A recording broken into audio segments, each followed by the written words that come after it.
regular meeting of the City Council held in Council Chamber on Thursday, November 12, 2015 at 7:00 p.m. for the purpose of transacting any and all business. Notice of this meeting was posted on November 10, 2015. This meeting is being taped and is live on SATV. Absent being none. Council President Sargent presided. Council Siegel moved to dispense with the reading of the record of the previous meeting. All those in favor? All those opposed? The ayes have it. The matter carries.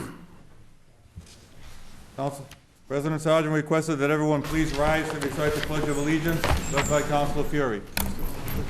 I pledge allegiance to the flag of the United States of America and to the republic for which it stands, one nation, under God, indivisible, with liberty and justice for all. Public testimony. First being Cynthia Johnson, 13 River Street.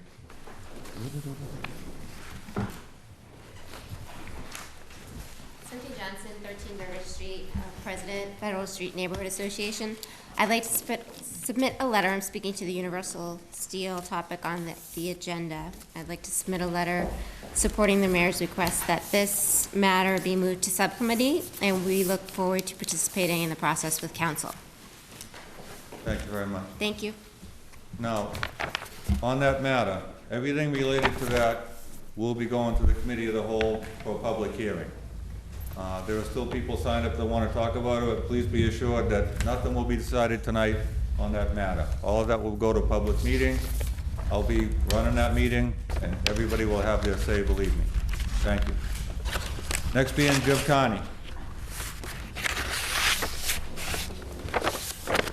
I didn't hear much of that, but I'm quick. I think too often we get pressured into accepting city proposals under the guise of time pressures. Last year, the city proposed constructing a splash pad in the Point neighborhood. And when design questions were raised, we were told that money must be spent by the end of the year, last year, and it wasn't possible to make any design changes. And you guessed it, the pad wasn't completed until early this summer, as opposed to money had been spent before the end of the year. Clearly, many of the issues before you tonight weren't a public hearing. Many of the issues the council passage even require passages in two stages. The first passage, and then at a second meeting, a second passage. So I urge you all to delay a bunch of these actions presented tonight. Thank you. Thank you. Yes, just in case anyone didn't hear me, anything related to the Universal Steel will be going to Committee of the Whole for public meetings, and they'll be well advertised, and everybody will be able to come in and have their say. Next being Jennifer Firth. Thank you. I don't need to speak. I was going to speak on behalf of Historic Salem concerning the web development, which, as you know, we do not support as it was represented in the RFP. But the timing on the public hearing, is this after the new council is seated or before? It may be before, but it won't be decided probably until next year. There's a long... We appreciate no votes taken until we have the new council that we all just voted into office. Most of it's a long process. Then there's a meeting with the planning board, and then it moves along. There's a certain amount of days, but I can't speak for everybody here, but I anticipate that it won't happen until after the first of the year. But we'll keep you informed of every meeting. Thank you. Thank you. Next being Charles Von Byrne. I would like to decline speaking at the moment, but rather speak at the public forum. Thank you, we appreciate that. Next being Tim Jenkins.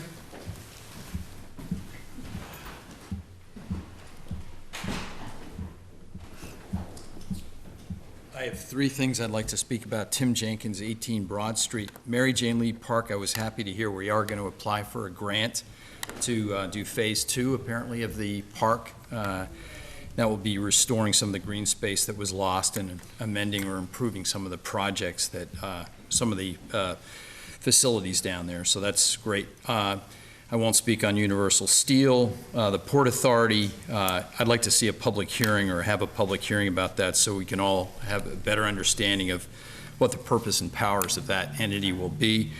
And then traffic and parking, it's proposed to make a very significant change to how we handle traffic and parking ordinances, regulations, and I'd love to have a public hearing on that topic as well to find out more of the details. And in particular, I was concerned about a 2/3 override of any decisions that came out of that new commission, and I think a simple majority would be just fine, and hopefully we'll have good people on the commission and they'll make good recommendations. Thanks.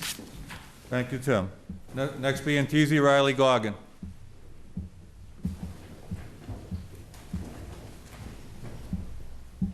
T.C. Riley Goggin, 9 Wisteria Street. Tonight before you is something I consider one of the most important things that you've had on an agenda in many, many years.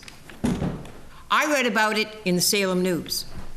It was not on the agenda from last month as far as I could see. But suddenly it was in the paper for everyone to read. And that is the home rule petition pertaining to the harbor that we have right here in Salem is going to be more or less a harbor authority. People, I am facing right now in this, up at the college, the entire city is, where autonomy is being misused. Right now, I look at the Seaport Council of Economics coming out of Boston, and many of the mayors in the area are going to be appointed or work with it, our own mayor, Kim Driscoll. Home rule petition I don't really quite understand, but I was told that this indeed would be going back to Boston. The Seaport Authority has been in place for quite a while, from the time we had Governor Wild. So I don't see why you have to reinvent the wheel when it's been there for a while. And if it was so important, why was it there lying dormant? The thing that scares me the most about this is the autonomy of this particular commission. We have a harbor master, Harbor Master McHugh, who does a wonderful job, who knows more about marine authority than any of the people probably are sitting on this committee. Hopefully, he will be one of them. But my hope also right here is the fact that you take close attention. I do know that there was a meeting here in this chamber where under government services, 5 votes were taken to approve this and set it before the council. I honestly feel that it should have been on agenda. It should have been heard before this, before it was brought to the newspaper. I question whether or not it has been properly vented. I do hope that you also looked at this a small phrase, and it says clean energy. And what really scares me about that is the fact, clean energy, we always said, was the turbines that they wanted to put up from Winter Island. That was put aside, and that also became very quiet.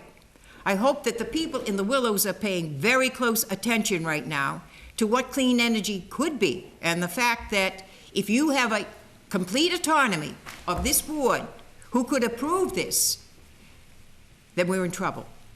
Also, how far out does this harbor go?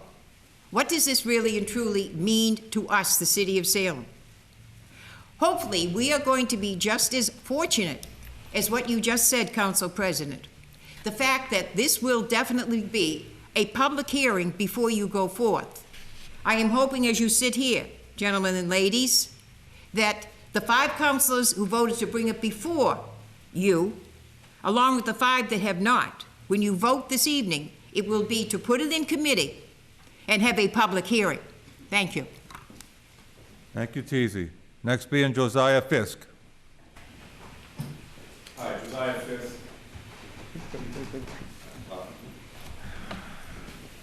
Josiah Fisk, 358 Essex Street. I don't need to speak tonight about Universal Steel, but I welcome the opportunity to speak at the hearing.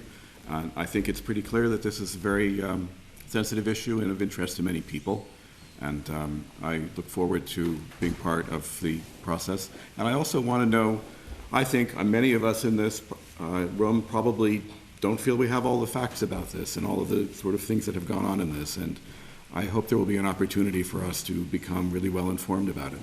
Thank you. Thank you, Josiah. Next being Jane Curtis, Islander.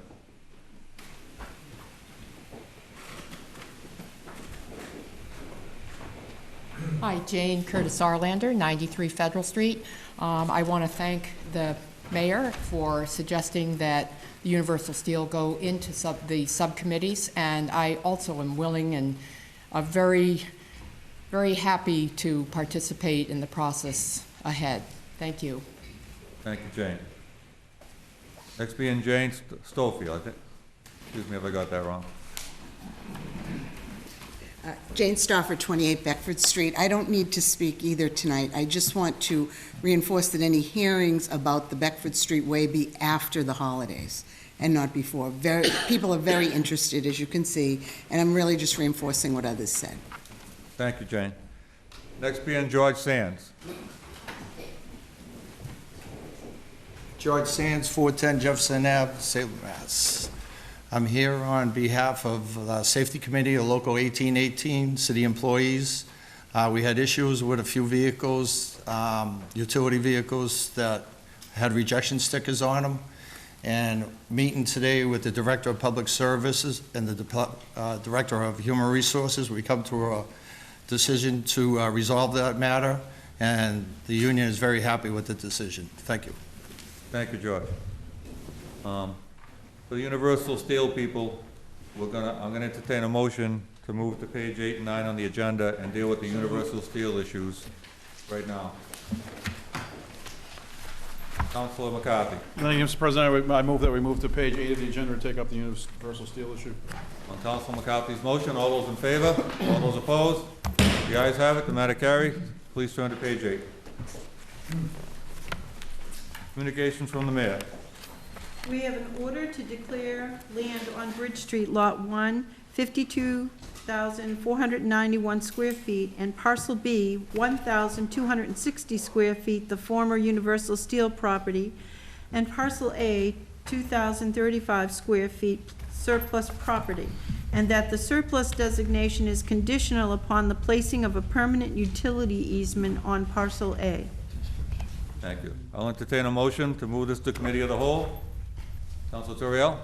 Mr. President, I move this be referred to the Committee of the Whole. On Councilor Turiel's motion to move this to committee of the whole, all those in favor? All those opposed?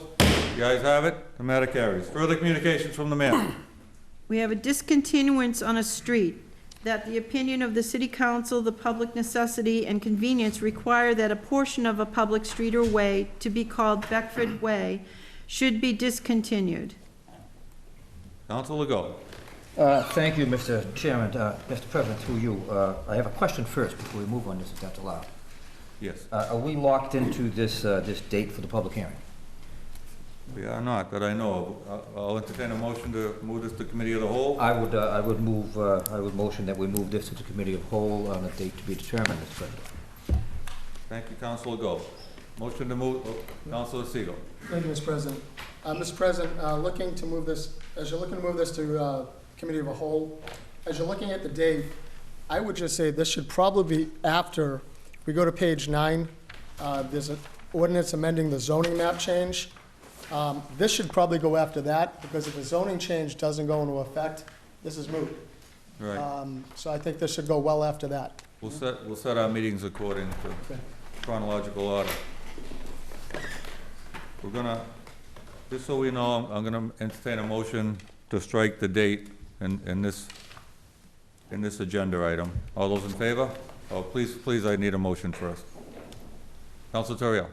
Mr. President, I move we strike the date of hearing order March 3rd, 2015 from this communication. Thank you, Councilor Turiel. On Councilor Turiel's motion, all those in favor? All those opposed? The ayes have it. Matter carries. Further communications from the mayor. We have an order authorized the mayor to enter into a land disposition agreement with Sun King LLC to convey a portion of the 297 Bridge Street and a second parcel located 297 to 311 Bridge Street for $990,000. Councilor Legault. Thank you, Mr. President. Through you, I move that we move this into the committee of the whole. On Councilor Legault's motion to move this to committee of the whole, all those in favor? All those opposed?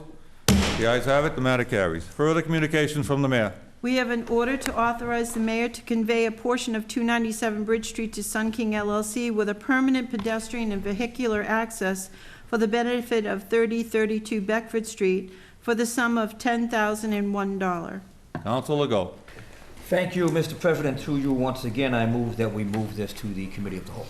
Thank you. On Counsel Legault's motion to move this to Committee of the Whole, all those in favor? All those opposed? The ayes have it. The matter carries. Further communications from the mayor. We have an ordinance amending the zoning map change for parcel and real property at 297 to 305 Bridge Street and 297 to 311 Bridge Street, and a parcel B, 311 Bridge Street. Councilor Siegel. Thank you, Mr. President. Mr. President, quick question. I don't know if you want me to move this, wait for the committee of the whole, or if you want me to refer to the planning board to schedule a joint public hearing with the city council. I'd like to move this Committee of the Whole first, please. Can I make a motion, we move it to the committee of the whole? On Council Siegel's motion to move this to Committee of the Whole, all those in favor? All those opposed? The ayes have it. The matter carries. We're done with the Bridge Street items. Council Siegel. I move for a 2-minute recess to let the people who came here for this get up. Thank you. On Council Siegel's motion for a 2-minute recess, all those in favor? All those opposed? We stand in recess 2 minutes. Also.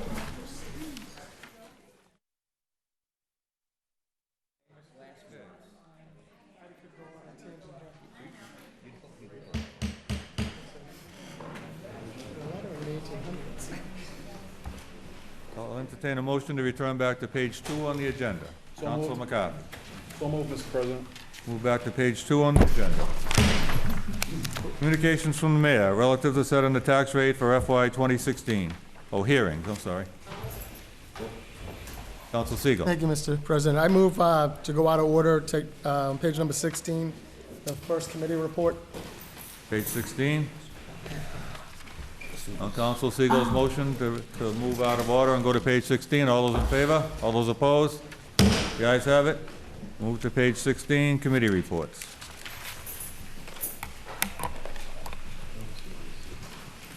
Committee reports on the top one.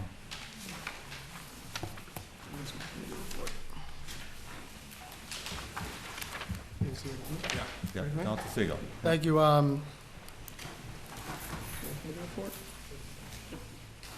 Okay, City of Salem, the City Council, November 12, 2015. The Committee on Ordinance, License, and Legal Affairs co-posted with the Committee of the Whole, to whom was referred the matter of a home rule petition to grant one additional liquor license for the sale of wine and malt beverage to be drunk on the premises of Vesuvius Corp., 2 Paradise Road, has considered said matter and would recommend approval.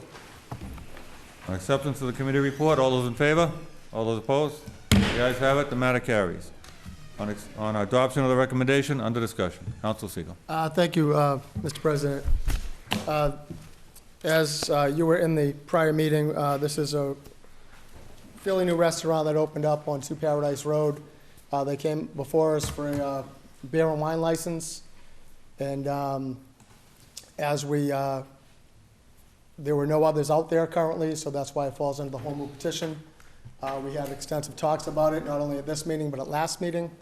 And after that, the Committee on Ordinance, License, and Legal voted 4-0 to pass this forward to the committee with a favorable recommendation. I will say one thing. In the meeting, I made a little error, and I didn't open up for the public. So I don't know if you'd want to open up to the public if there was any discussion, as I didn't have the opportunity, as I clearly forgot to do it. Thank you. Being no objection, I think with a mistake being made, we can correct it. If there's anybody that's interested in speaking this, Councilor-elect Dibble of Ward 7, please. Thank you, Mr. Chair. I've eaten at Vesuvius many times over the last 11 months or so. The restaurant is incredibly clean. I'm new ward councilor there come in January. We don't have Joe O'Keefe here to speak for or against the project.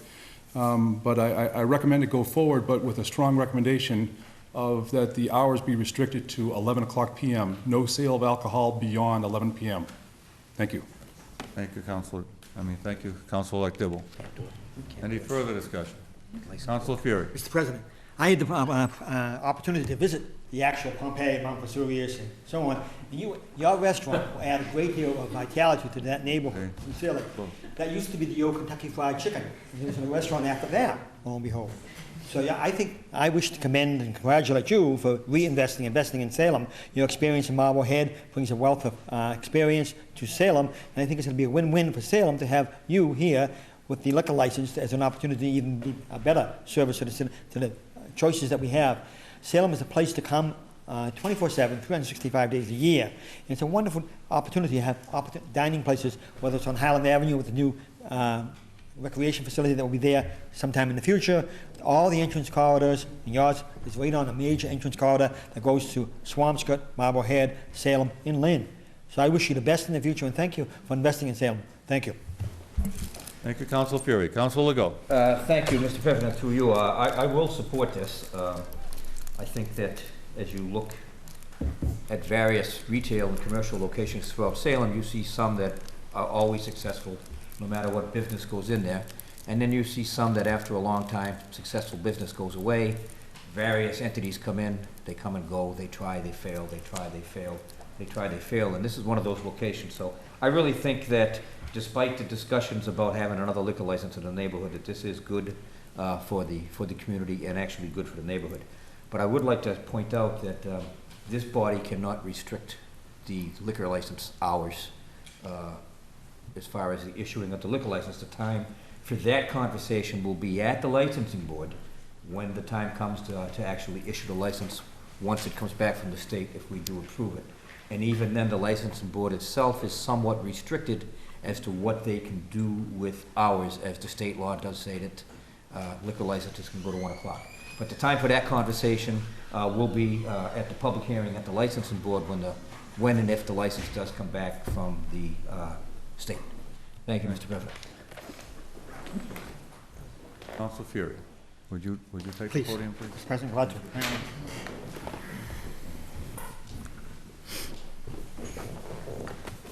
Council President. Thank you, Thank you, Mr. President. I believe the state law allows us to go to 1 o'clock, but the cities control after 11 o'clock. But I would suggest that we can make a recommendation. We can put a recommendation on this to go along with the elected ward councilor and the council at large from the neighborhood that we recommend that it not be open more than 11 o'clock. And I would like to see a motion put forward, if possible, that we recommend that it not go. I'll yield the floor for a second. Any discussion on the issue? Councilor Go, please. Thank you, Mr. President, through you, to the at-large councilor. I would support that idea, and I am more than willing to make that motion that we do send submit a recommendation with disapproval that the licensing board restrict their hours to 11 p.m. Second. Seconded by Councilor McCarthy. Any further discussion? Councilor? Thank you, Mr. President. I'm going to vote against the amendment because I don't think that that's our job. Our job is plain and simple, that we approve or we don't approve of home rule petitions. That's our sole job. I agree with what my at-large counselor had indicated, that this is really a licensing board issue. So let's leave that to the licensing board to make that decision. So I'll be voting no on the amendment. Thank you, Councilor. Any further discussion? Councilor Tuoio. Thank you, Mr. President. I will support the request for an amendment, the amendment asking for requesting restriction. I will say it does not have, to the best of my knowledge, legal, it's not something that's legally enforceable, but passing that along through this channel to the state and to the licensing board will hopefully make them aware of our desire as a body. And based on that, we would hope that they will take that into account in granting the license. Right. I may? Yeah. Councilor Sargent, please. Thank you, Mr. President. Yes, we have every right to make a recommendation. When this comes before the state, we have a right to go and speak at the meeting at the state and ask for these things. So why would we not have the right to ask as a body? We're approving this license. We cannot approve it. It's not unreasonable for us to ask for neighborhood protections. Right? These things aren't downtown. This one isn't downtown. As Cinemaplex isn't. 99% of the ones we approved have been downtown. You know, it's time to think about protecting the neighborhoods even after election time. we all talk about the neighborhoods during election time, and we tell people we're gonna work with them and help them with traffic and other things.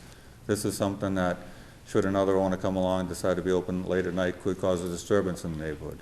It's not unreasonable to ask, as the place only runs till 10 or 11 o'clock at night now, to ask for that. And in most businesses, we control hours after 11 o'clock anyways. So I would still like to ask for that recommendation, please. If I may, as Council President, may I ask Councilor Correnti to come up to the podium for me with any objections? Councilor Correnti, please. We've already. Not a public session like this. We did it in subcommittee. Would you like to have any discussion on this issue?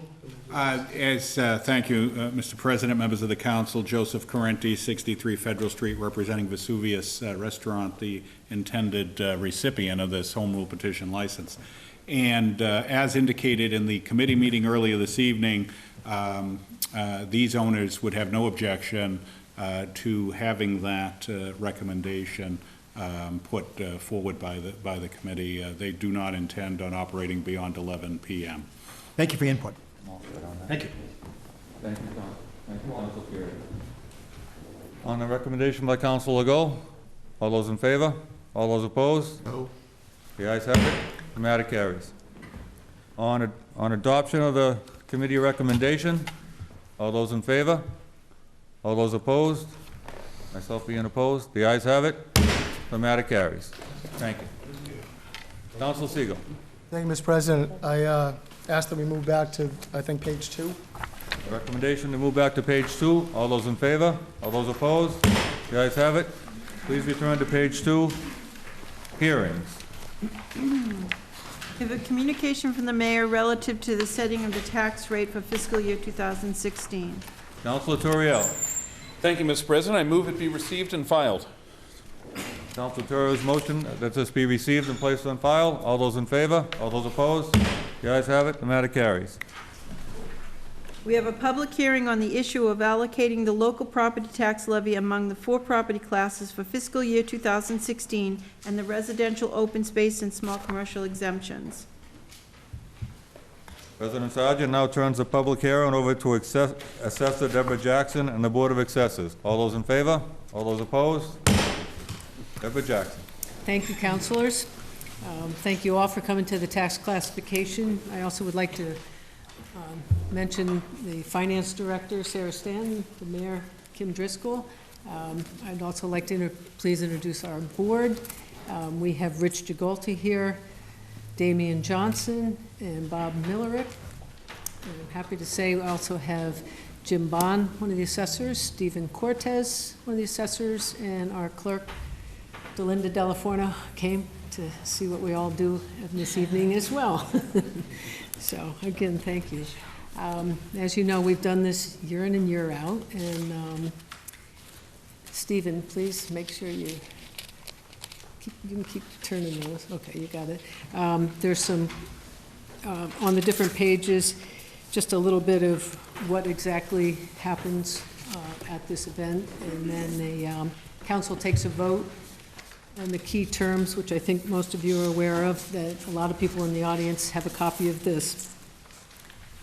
The key thing that tonight, we're just looking at the levy, the tax levy limit, which is the highest amount that we can collect, is $86,584,205, and the proposed levy for 2016 is a little over $5 million below the levy capacity.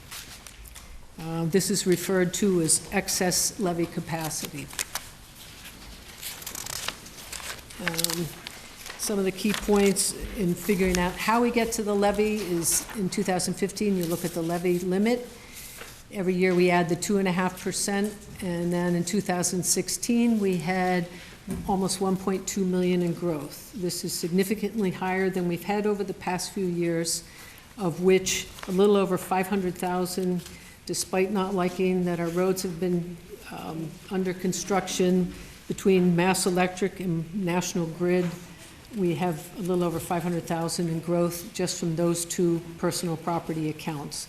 So they definitely help with the tax rate, which is good to see. The new growth is broken down to the numbers that you'll see on the next page. Again, the predominant amount through personal property, a little over 700,000 under personal property. In order for the assessors to do the job, this year was a recertification year. We had a few more sales than last year that we utilized to make our decisions. Condominiums, we still see the most sales. We have almost the same amount of condominiums as we do single families these days.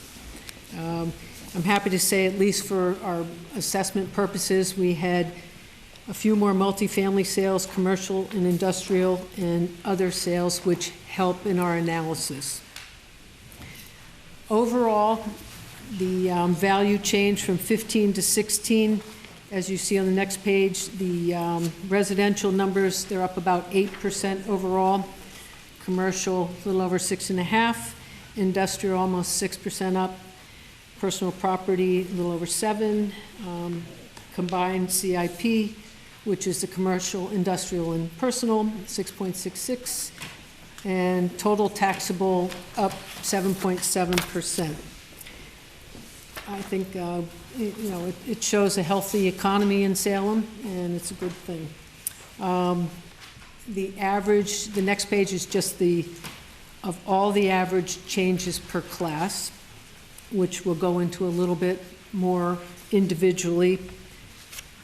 Also, just a pie chart to see how the single family and the condos are the predominant classes for the city. Over the past 10 years, we've seen Salem has gone up. The one time when you want to be the lowest, one of the lower overall amounts as far as tax increases over the past 10 years at 3.4%. This year, we're looking at the average single family going up about $159. Never mind. And that's broken down on the next page, looking at, we looked at the condos and single families, which make up 75% of all the residential property, and the average of the both is less than $100. The single family, again, is up $159 on average, and the condominium only up $28. And I kind of think that's because we have more condominium sales, so probably on the whole, they're easier to break down and probably even keep a little tighter. And when it is a recertification year, the state makes us definitely tighten up all the classes so they're all within the same range. So if you add those together, again, on average, the $159, it's $13 increase per month for the singles, and for the condominiums, $2 per month. The 2s and 3 families, average is a little higher. We have seen a significant, a little higher increase in the multis. The singles overall only went up about 8, and the 2s as well. The 3 family is up a little bit more, with the average price a little higher. They went up about 9%. So again, they make up about, for the 2 families, about $16 a month, and the 3s, $20, and the 2s and 3s total make up almost 20% of the residential properties in the city. Commercial, I'm happy to say we have seen an increase, but still we're seeing only 23% of the properties are above the average value, and 77% are below. The next slide is the history. As you see, the commercial and industrial properties still have not made the changes the way the residential property has. The values are starting to get back to the peak, but still not quite there. So as part of it, tonight, it's the adoption of the residential factor, and the mayor has proposed that we keep it the same. And with that, it lessens the burden on the residents a little over 10%, and increases the commercial weight over 10% as well. So the mayor has proposed that we keep the 1.65 split. What you actually vote on is the residential factor in the last slide, which is that 0.874987, which would create a tax rate of the 1567 for residential and 2955 commercial. And the levy is the 81,200,463. And that's really it. I'm sure you may have some questions. Council Legault. Thank you, Mr. President. Through you, the question to the assessor. I guess I was just going to ask for an opinion or a professional opinion, I guess, about why we seem to have so many properties across the board that are assessed below the average. Could you possibly elaborate on that just a little bit?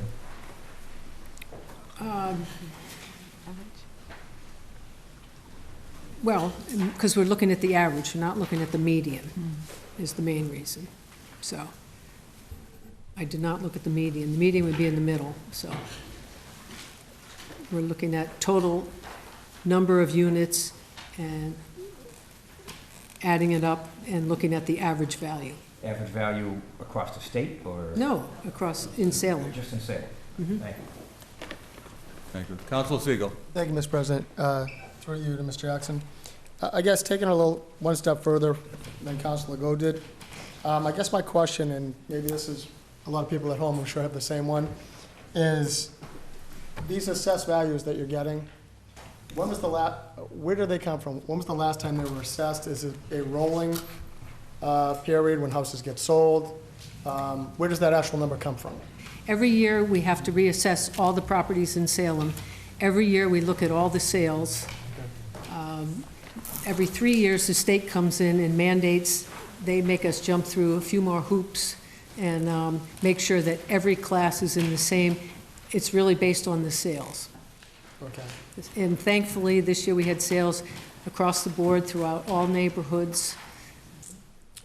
So the assessed value, in fact, has been going up, if I'm not Yes, mistaken. the sales indicate that the values are going up. We try and maintain about a 95 percentile assessment to sales ratio. So if we keep the same rate as we did last time at a higher assessed value, the rates are down? I'm sorry. That would be my next question. What was last year's rates compared to this one? Last year's rate, the residential was 1641, the commercial was 3099. So this year, So the difference we made up because the assessed values went up and the tax rate went down? right. Okay, just want to make sure. Yep. Thank you. Any further comments? Right.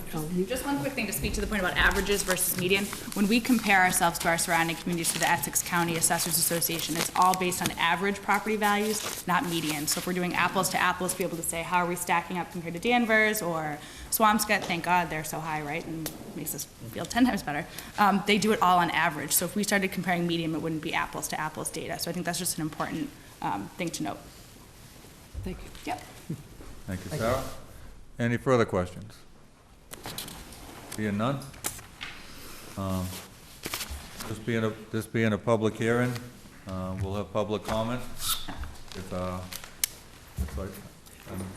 Deborah, are you all set with what you're doing? I'm all set. Okay. The board all set? Okay, anybody from the public wish to speak? Teasy, Riley Goggin, please.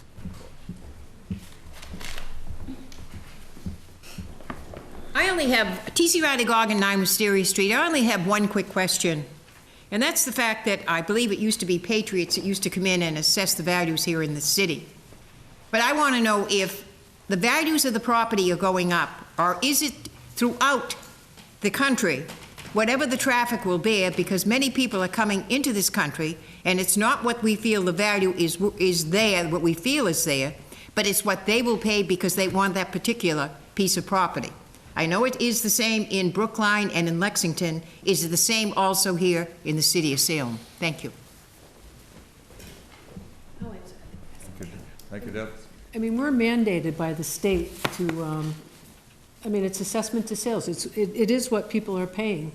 We send out sales questionnaires, we throw out sales. I mean, there are people that will pay, you know, I want to live next to my daughter, and that house was for sale, and I might have paid $50,000 more. I mean, we try and code that sale out.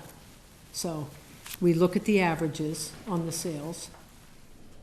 But if everybody's paying 8% higher than they paid last year, then we will raise the values. And again, if you looked at that one slide, we're not back to where we were in 2004. So we're still below our peak values. So it changes. Thank you, Deb. Any further public comment?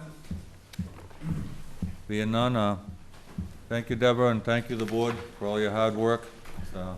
It's behind the scenes, but it's well appreciated, and it's not easy. We understand. Councilor Turiel. Thank you, Mr. President. I move that the public hearing be closed. Councilor Turiel's motion that the public hearing be closed. All those in favor? All those opposed? The ayes have it. The matter carries. Councilor Turiel. We're all set on that, right? Yep.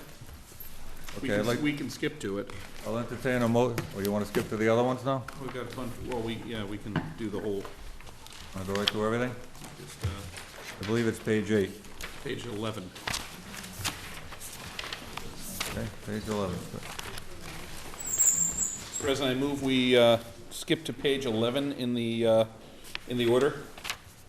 On Council Turiel's motion that we move to page 11, all those in favor? All those opposed? The ayes have it, the matter carries. Motions, orders, and resolutions. Councilor Turiel. Council McCarthy first, please. Thank you, Mr. President.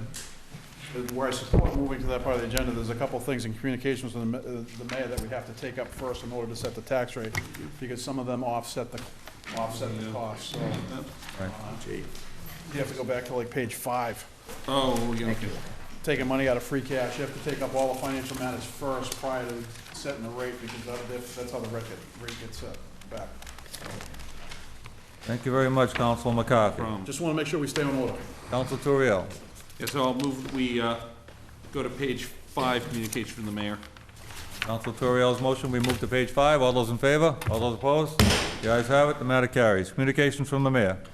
We have an order of appropriation of $1,700,000 from fund balance free cash account to reduce the gross amount to be raised by taxation when fiscal year 2016 tax rate is set. Councilor Turiel. Thank you, Mr. President. I move for suspension of the rules. Councilor Turiel moves suspension of the rules. Any objection? Being none, Councilor Turiel. Thank you, Mr. President. I also move for adoption. On Councilor Turiel's motion for adoption, under discussion. Thank you, Mr. President. This is, as Councilor McCarthy just referred to, this is part of the housekeeping that we have to do in order to, we're taking our free cash that was certified at the end of this past fiscal year, and we're moving money into this now to offset what we would otherwise be raising by further taxation this year. Thank you, Councilor Turiel. On Councilor Turiel's motion for adoption, all those in favor? Oh, excuse me, Councilor McCarthy. Thank you, Mr. President. At this time, I'd also like to ask for a suspension of the rules, allow the mayor to address us, because, I mean, obviously, we just went through the presentation by the assessors, and it was very well done. It's, Councilor Fury and I were talking before, I think it's the 9th time I've seen the presentation, and Councilor Fury, I can't even tell you how many times he's seen it, but I think it's important that we understand, I mean, as we went through it real quick, what this 1.7 signifies, and you know, and I think the mayor is the best person, or if she wants to defer to the finance director to address this. So while she's in the chambers, I think we'll take advantage of the fact that she's here, and if with no objection, I'd ask the mayor to address this issue. To Councilor McCarthy. On Councilor McCarthy's motion for suspension of the rules, any objection being none? Madam Mayor. Hi. Good evening. Thanks for the opportunity to say a few words, and I do want to thank the council for the strong partnership around the fiscal matters that we've dealt with for my 10 years in office.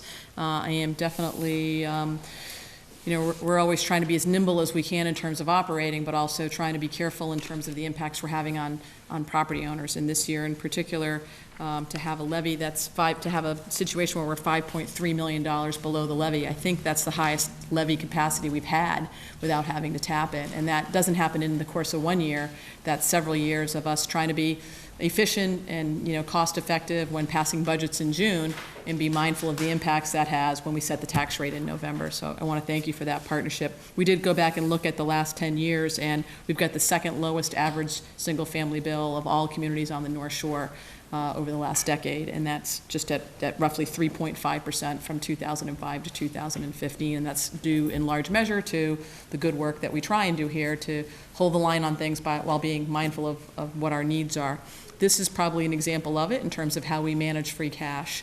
So this year we do have a little bit of a wrinkle because of all the white stuff that flew last November. We have a 1.7 million transfer coming off the top. I believe this is the highest free cash we've ever had totaled as well at the end of the year at the $4.9 million. We're taking $1 million of that right away to offset the snow and ice deficit. That was something that DOR enabled communities to take advantage of, amortizing some of those costs over time. And $700,000 of that was already built into our budget this year in terms of managing long-term debt. It was funds that came to us through refinance. We wanted to put that back into paying for the long-term debt that we have. So the $1.7 million comes off the top.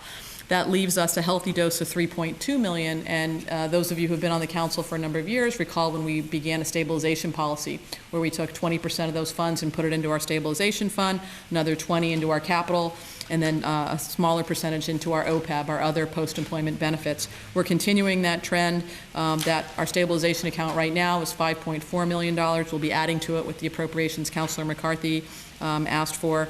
Along with the CIP will be roughly 1.1 million adding to that, and the OPEB is at 1.5 in terms of what their current numbers are. One of the reasons we replenish those accounts, it's part of a GFOA sort of standard way of operating to ensure that we are building those rainy day accounts should we need them and able to tap them as necessary. We are anticipating that we'll probably have to hit some of the stabilization account this year when we finalize all of the collective bargaining agreements at somewhere in the framework of this fiscal year. We're accounting for that and in terms of how we're managing this money moving forward and taking that from free cash.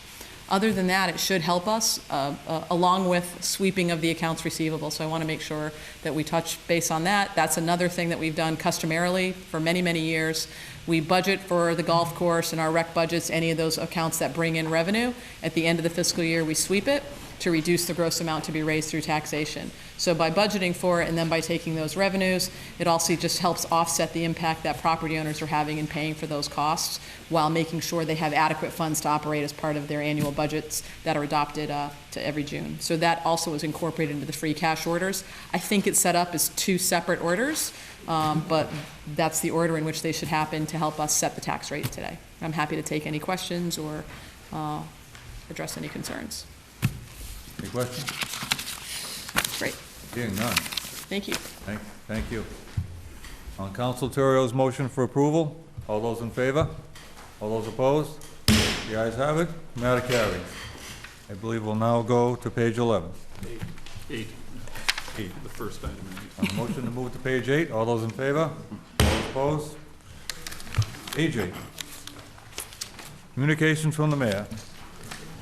We have an order to accept the provisions of Section 4, Chapter 73, Acts of 1986 for additional tax exemptions for fiscal year 2016.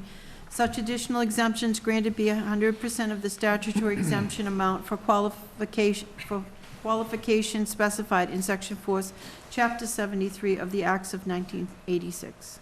Council Terrio. Thank you, Mr. President. I move it be granted. Council Terrio moves it be granted. Under discussion.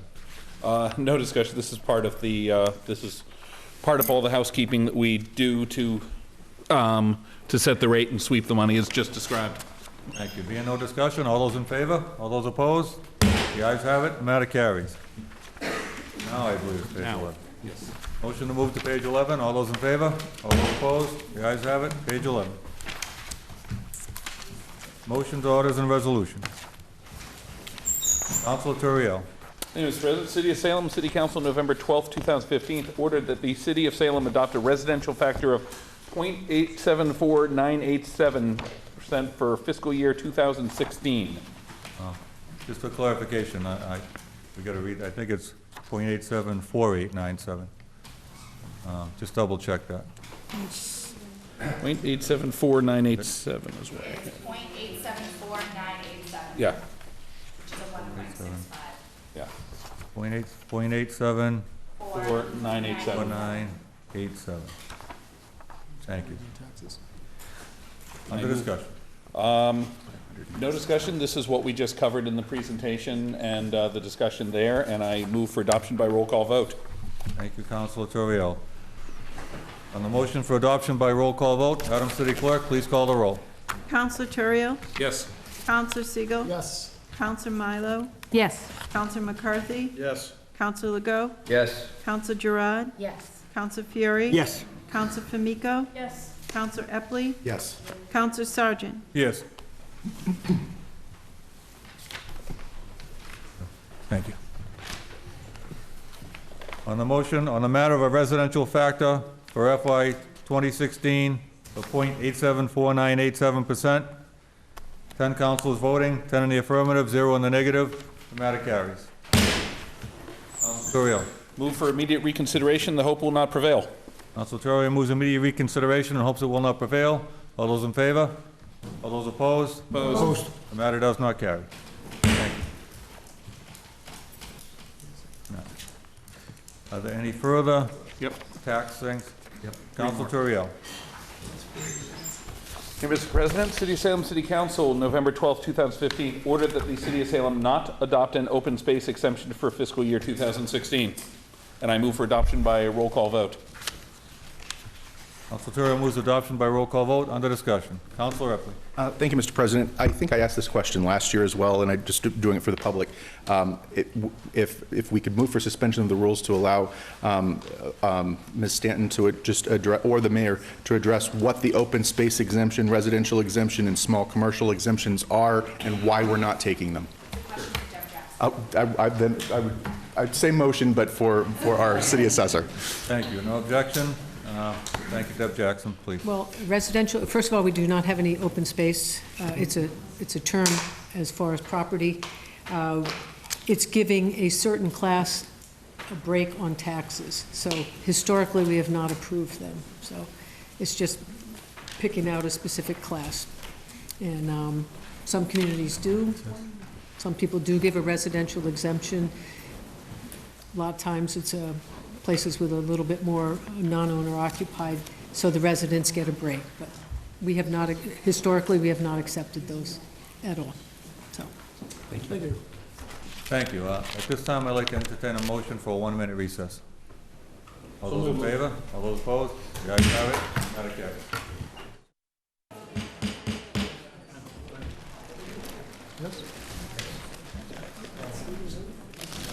I'll entertain a motion to return to the agenda. So moved. All those in favor? All those opposed? The ayes have it. The matter carries. Council Torriello. Thank you, Mr. President. I move we have to return to page 5, and just to give a little explanation for those following at home, when we handled the free cash appropriation, there were a couple of other orders that had been included with that package to do to bring the free cash in to fund the stabilization fund, which we had just discussed as part of all this, and the mayor referred to that appropriation. And also, we have a procedure to sweep additional cash, again, as the mayor referred to sweep excess cash out of the Harbor Master, Witch House, and golf course accounts, again, to offset the amount raised by taxation. They did not go as they did not go in here as separate orders, or they were packaged as part of this order. So we do have to return and deal with these as well as part of it. They've all been explained, and we do have the paperwork on it, but it didn't wind up printed. So we just have to work with that here. And if we have to do any additional paperwork later, we'll do so. Thank you, Council Torriello.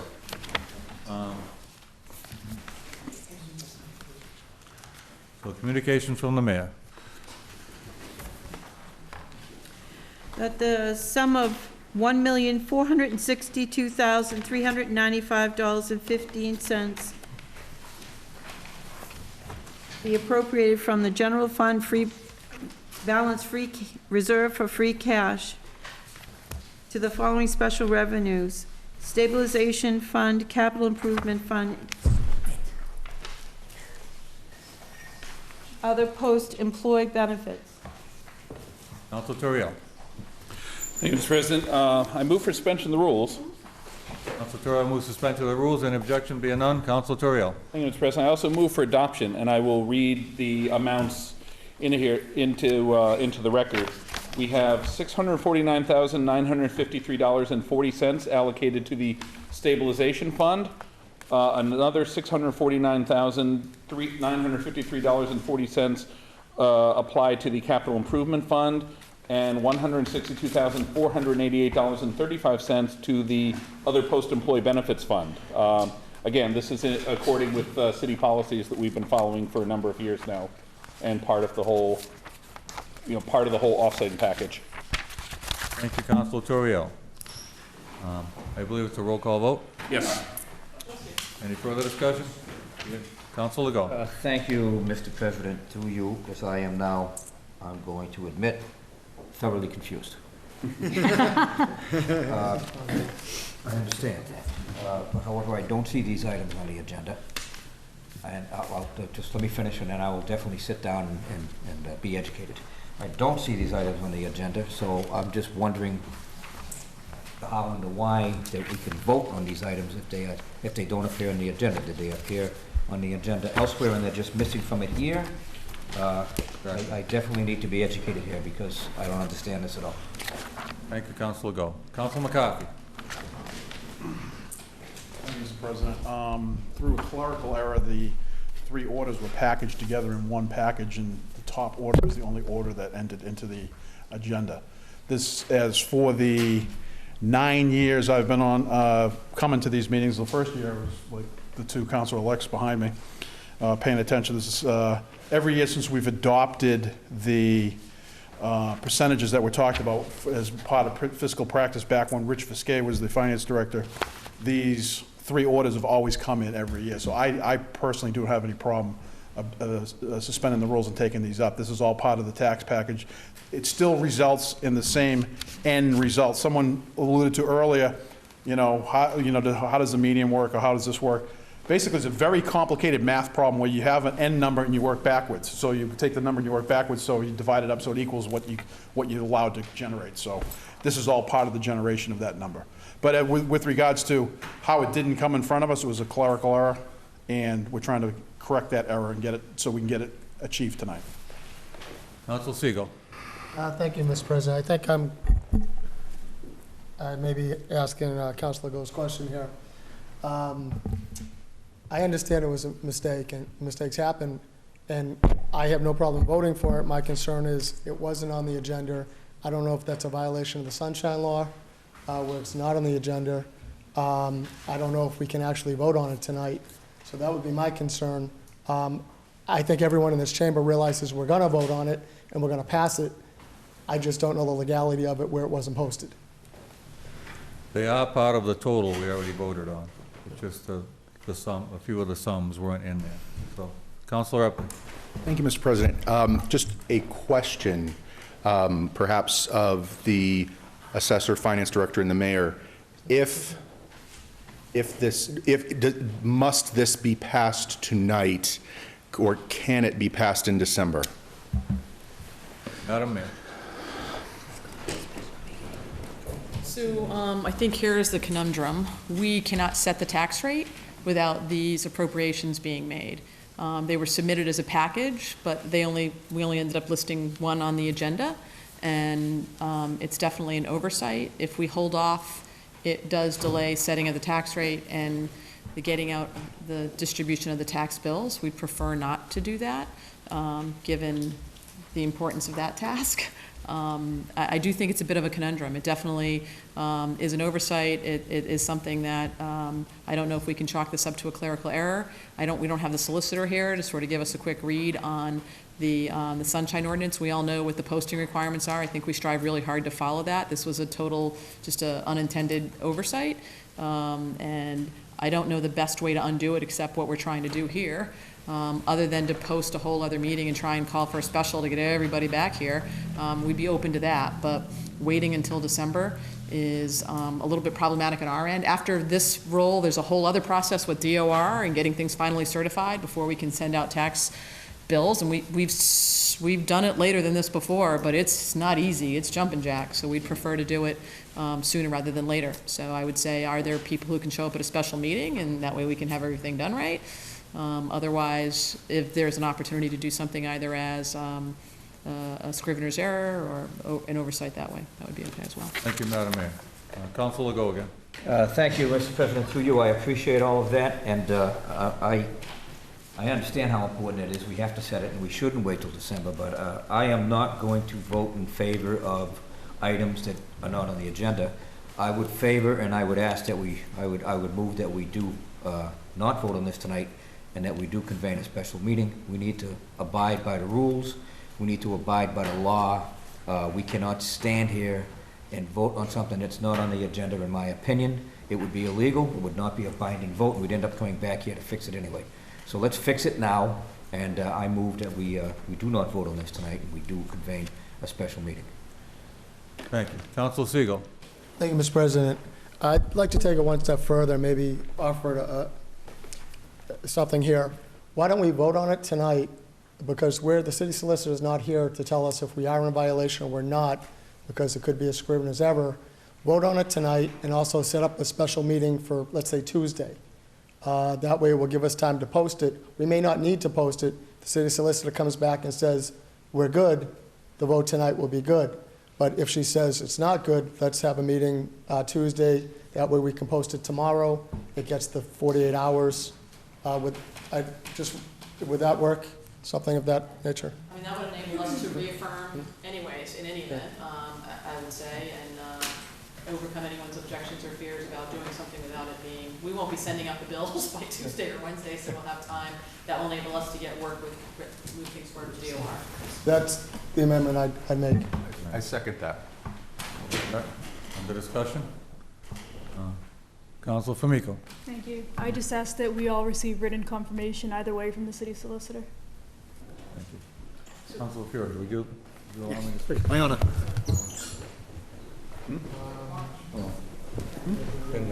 Councilor Sergeant. Thank you. In the simplest sense, the city clerks receive something that's usually in separate packages, and three things were stapled together.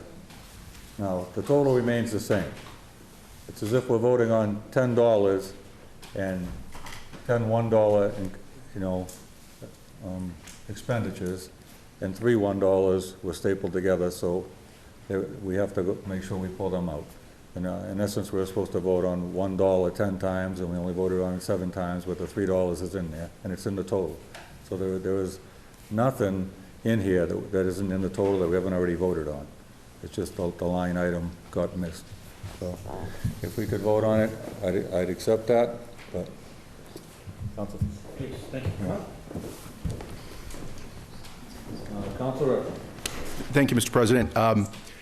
I agree, Mr. President, with your comments. The problem is that in terms of legalities, and I think that we can get there. We can get to the same place with what our good Ward 3 councilors suggested. I'm just worried from a legality standpoint. When we pass the budget, let's say every May, we could pass the overall budget number, which we do, but before we get to that, we vote about, I don't know, 20 times on each line item. And so I'm concerned from a legality standpoint that let's cross our T's and dot our I's here, so that we get it done and we get it done right. I think that I agree with my colleague from Ward 3 that we can go ahead, vote on it this evening with the caveat that we have our good solicitor to double check to make sure that it can qualify as a scrivener's error, and if it can't, fine, then we'll have our special meeting on Tuesday. All right, thank you very much. Councilor Famico? Mr. President, can we just confirm that we have a quorum for Tuesday? We can. Anybody commit? Can everybody make it Tuesday? I won't be able to make it. Raise your hand if you can make it. If you can. If you can. Okay, so we're missing 2. We should have a quorum. Missing 3. 3, well. Now, Councilor Siegel, for clarification, will you repeat your motion? I make a thank you, Mr. President. I make a motion that we take the vote tonight, and the vote will stand if the city solicitor does some research and says it's valid, that it does stand it because it was a scrivener's error. If she says it's not valid, then we must have a special meeting on Tuesday to re-vote on it. This way, it will give the clerk time to post it, and it will be valid under the Sunshine Law. Okay. Do we have to schedule a meeting for Tuesday now, or do we have till tomorrow? I'll leave that up to the city clerk. Okay, we'll schedule it as, per necessary. Okay, I'm all set. Can you do it tomorrow, right? Right. Okay, on Council Siegel's motion, all those in favor? All those opposed? The ayes have it. The matter carries. Back to Council Torrio.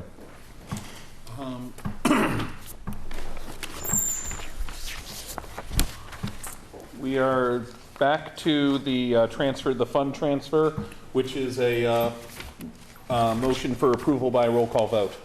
Okay, on Council Torrio's motion for approval by roll call vote, Madam City Clerk, please call the roll.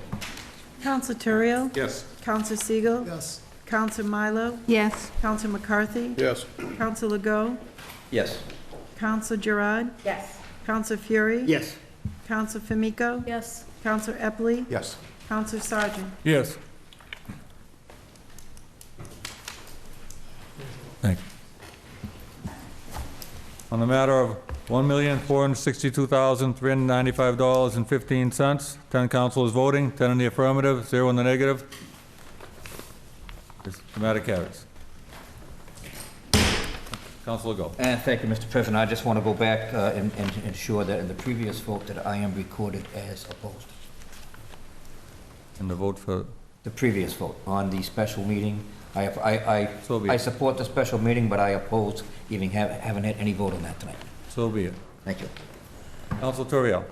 I move for immediate reconsideration in the hopes it will not prevail. No. No. No. No. On the motion? Okay, so we'll leave it. Thank you very much. Never mind. Council Torrio, moving forward. Then we move to the next order.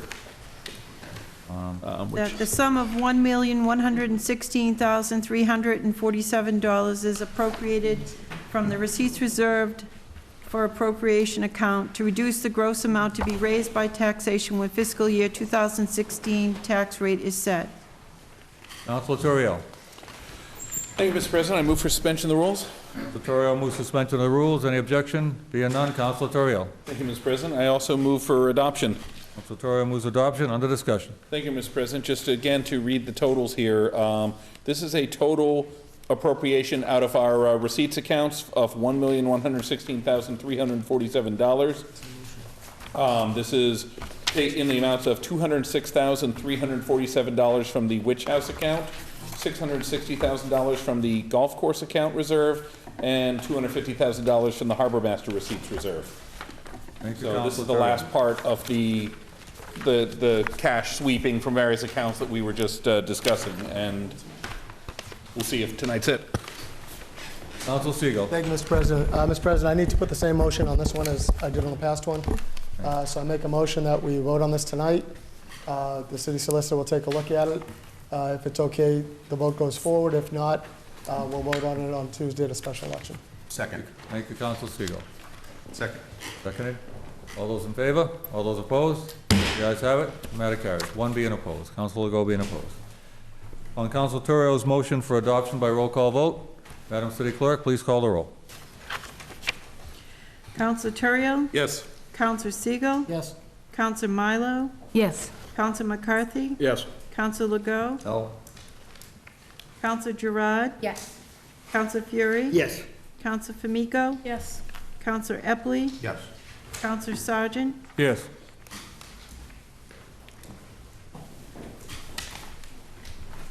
Thank you. On the matter of $1,116,347, 10 councilors voting, 9 in the affirmative, 1 in the negative. The ayes have it. The matter carries. Now, I believe we're returning back to page 11 or 12. Council Torrio. Thank you, Mr. President, and I also believe that these parts of it would not have to be revoted should this be an issue. But City of Salem City Council, November 12, 2015, ordered that the City of Salem not adopt an open space exemption for fiscal year 2016, and I move for adoption by roll call vote. Torrio moves adoption by roll call vote. Under discussion. No discussion at this point. Further discussion? Being no further discussion, Madam City Clerk, please call the roll. Counselor Terrio? Yes. Counselor Siegel? Yes. Counselor Milo? Yes. Counselor McCarthy? Yes. Counselor Legault? Yes. Counselor Gerard? Yes. Counselor Fury? Yes. Counselor Famico? Yes. Counselor Epley? Yes. Counselor Sargent? Yes.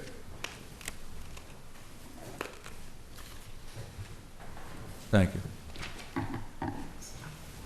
On the motion to not adopt an open space exemption for fiscal year 2016, 10 councilors voting, 10 in the affirmative, 0 in the negative.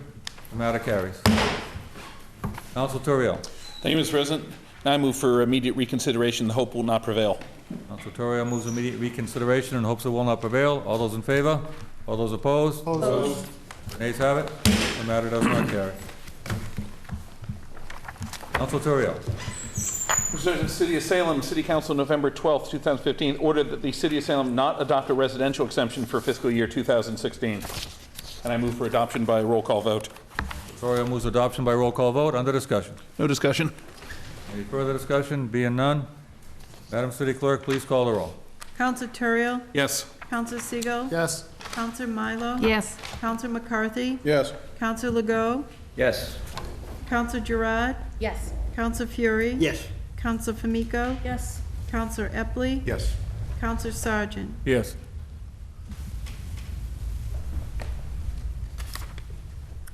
Thank you. On the motion to not adopt a residential exemption for the fiscal year 2016, 10 councilors voting, 10 in the affirmative, 0 in the negative. The ayes have it. The matter carries.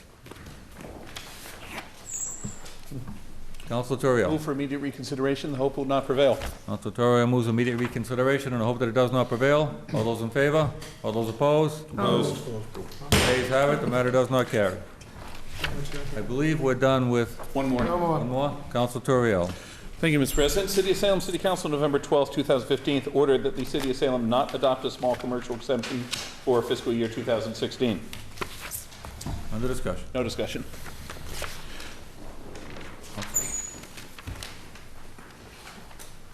There's a motion for a roll call Yes, vote, I right? move by roll call vote. On Council Turiel's motion for adoption by roll call vote, Madam City Clerk, please call the roll. Counselor Turiel? Yes. Counselor Siegel? Yes. Counselor Milo? Yes. Counselor McCarthy? Yes. Counselor Legault? Yes. Counselor Gerard? Yes. Counselor Fury? Yes. Counselor Famico? Yes. Counselor Epley? Yes. Counselor Sargent? Yes.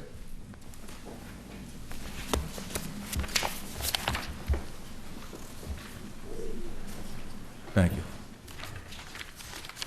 On the matter to not adopt the small commercial exemption for fiscal year 2016, 10 councilors voting, 10 in the affirmative, 0 in the negative. The ayes have it. The matter carries. Council Turiel. Thank you, Mr. President. I move for immediate reconsideration in the hopes it does not prevail. Council Turiel moves immediate reconsideration and hope that it does not prevail. All those in favor? All those opposed? Opposed. The nays have it. The matter does not carry. Now I believe we're done with the budget. Yes. May I entertain a small recess so we can sign some paperwork? No? So moved. Okay. On a recess, all in favor, opposed? The matter carries. Stand in recess.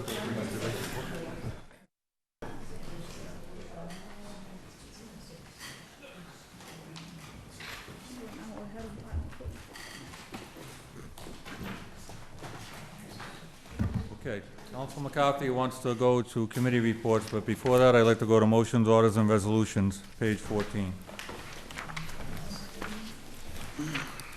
Council Fury. Yes, please.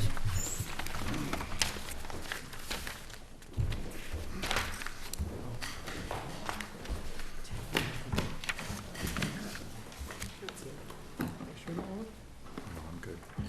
Thanks.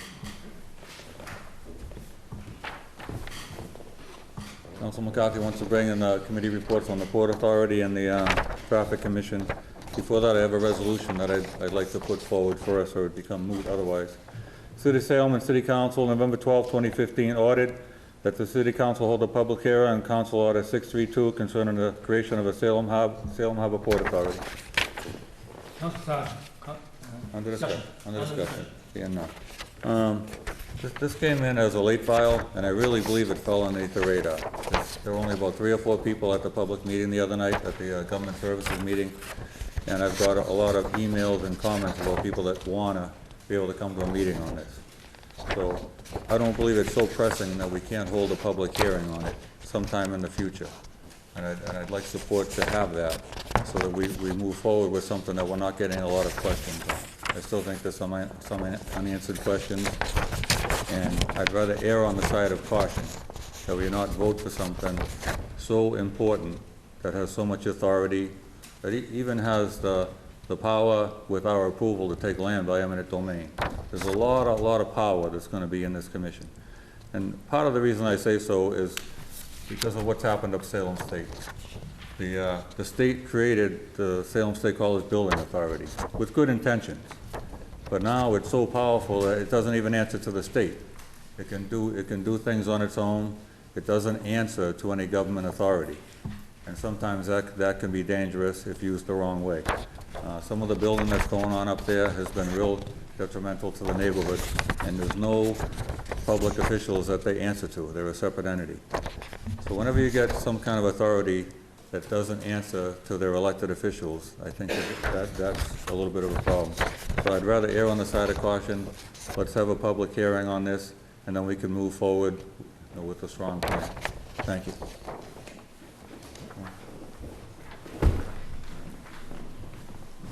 Under discussion. Council McCarthy.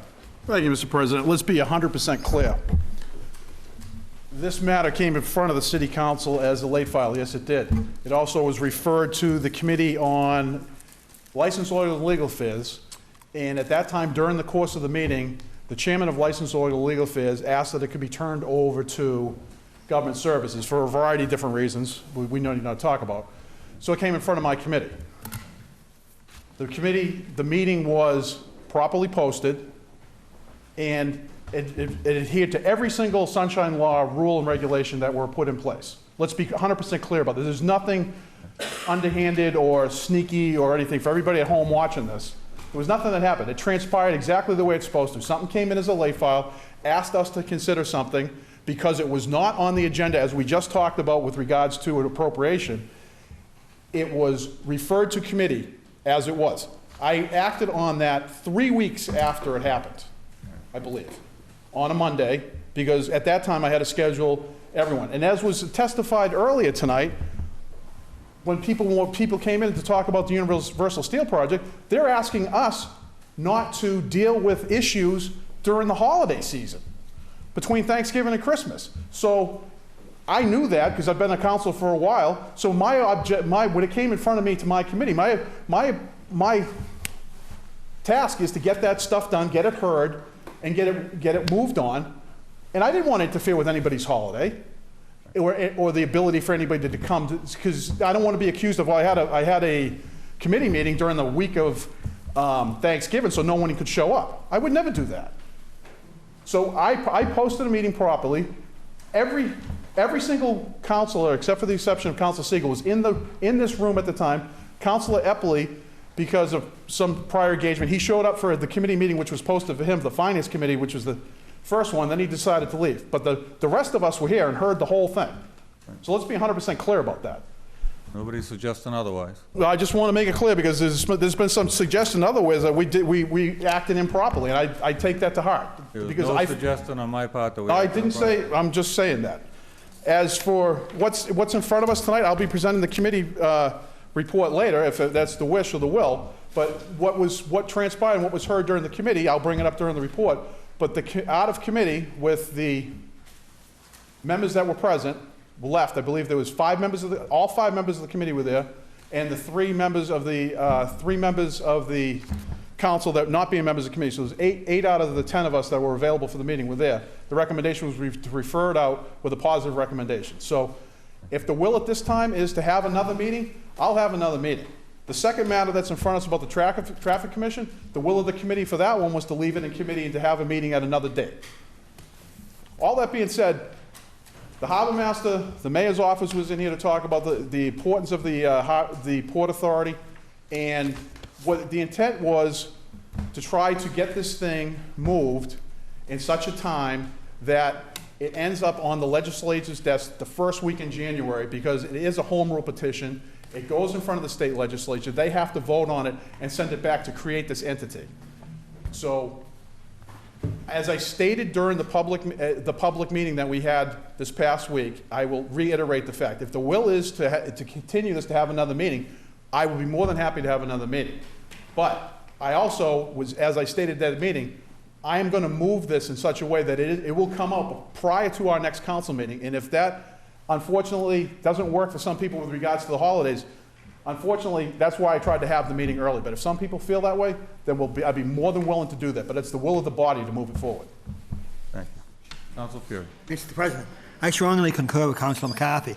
On the very first slide of the budget presentation tonight, it's a beautiful slide of a cruise ship coming in, the lighthouse that represents the future of Salem. The oldest frontier of Salem is the harbor. Our newest frontier, 21st century, is the harbor. My son, my oldest adopted son, lives out in New Bedford, Massachusetts. They have a port authority. And you look at the city of New Bedford, where it's going to now. It's amazing. Museums, whaling museums, train stops. The future is just turning around into the 21st century. New Bedford needed a port authority. Boston has a port authority. It's one-stop shopping. When I came into this office, I think 20 years ago, 21 years ago, I sat with Councilor Eppley back then. And I used to go to the planning board meetings with a wonderful chairman of the board, Mr. Walter Power. And I kept saying to Mr. Power, wonderful man, chairman of planning, why does it take so slow to get things done in Salem? Developers want to come in, businesses want to come in, and he says, that's the way the procedure is. When Mayor Driscoll took office, she streamlined it all. One-stop shopping to all the city departments. The only department in the city of Salem that was not earmarked and streamed, because it's independent, is the Board of Health. But all other departments were streamlined under certain umbrellas. Now it's one-stop shopping, developers, business coming into Salem a little bit faster. I think this Port Authority is the right track to put it into a Port Authority, one-stop shopping, not into 5 or 6 different agencies. If Holland America wants to come in with a cruise ship, here's a nice, beautiful cruise ship on the budget, they want to plan ahead a year or two ahead. They don't want to go through 10 or 15 hoops that they would have to now. So I think a Port Authority is mandatory for the future of Salem, for our oldest frontier and our newest frontier of the 21st century. I think the action that Councilor McCarthy took place as chairman, and I was a part of that. We invited, in fact, the Harbor Master was in, and he concurred. Harbor Master concurred wholeheartedly with it. That is the future of Salem, have a Port Authority.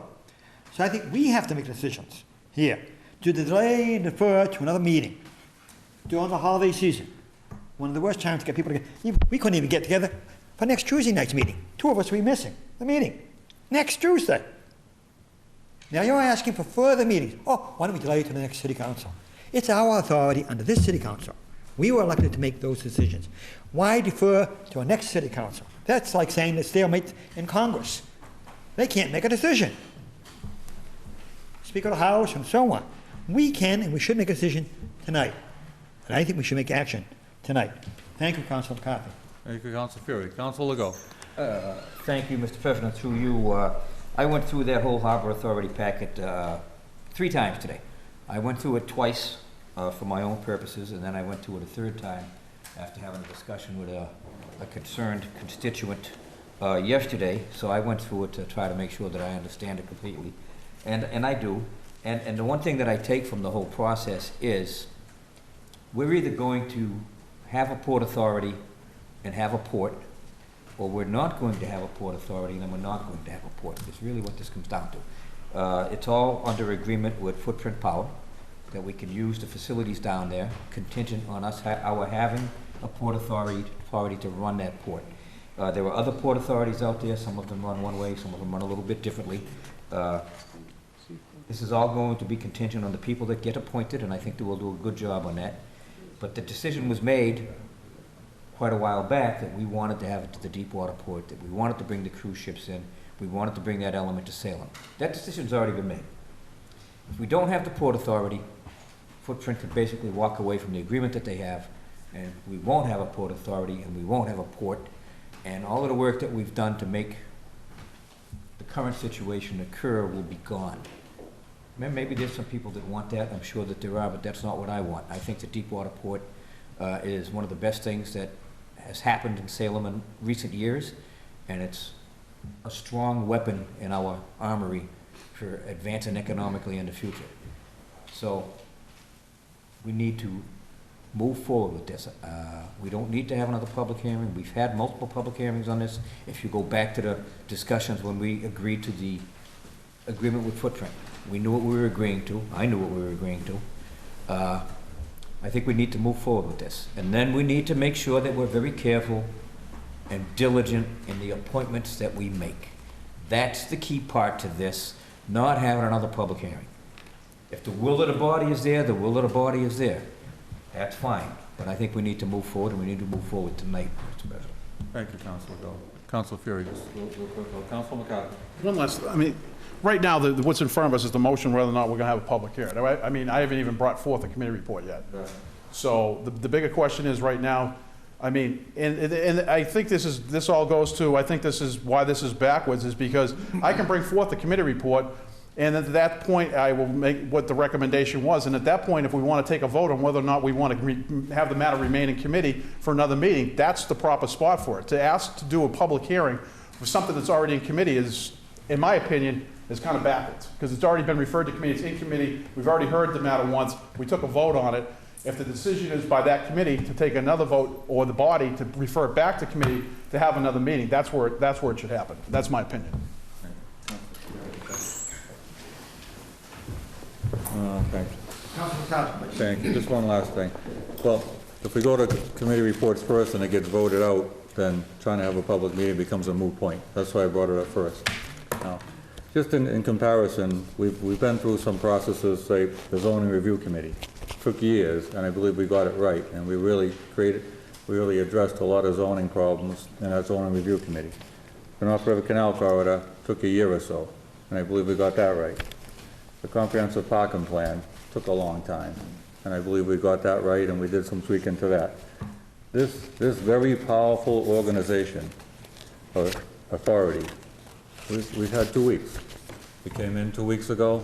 It's 2 weeks to the day since we brought it in.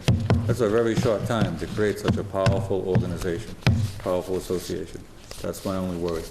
And it's going to be very hard to backtrack if we find out we didn't get something right in it. So I ask for the motion, and I understand how the vote goes. Thank you.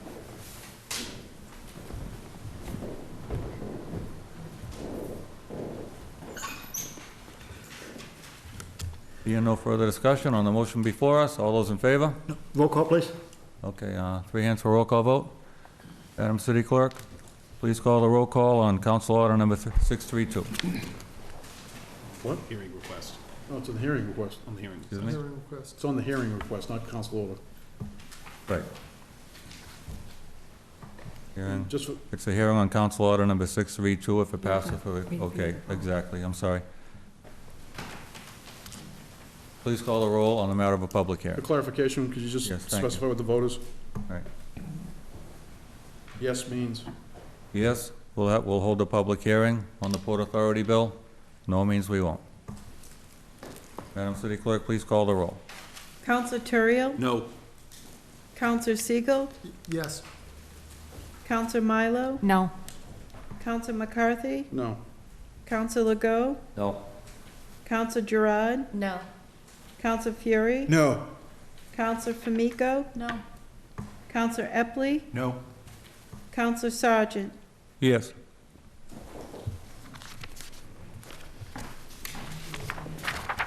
Thank you.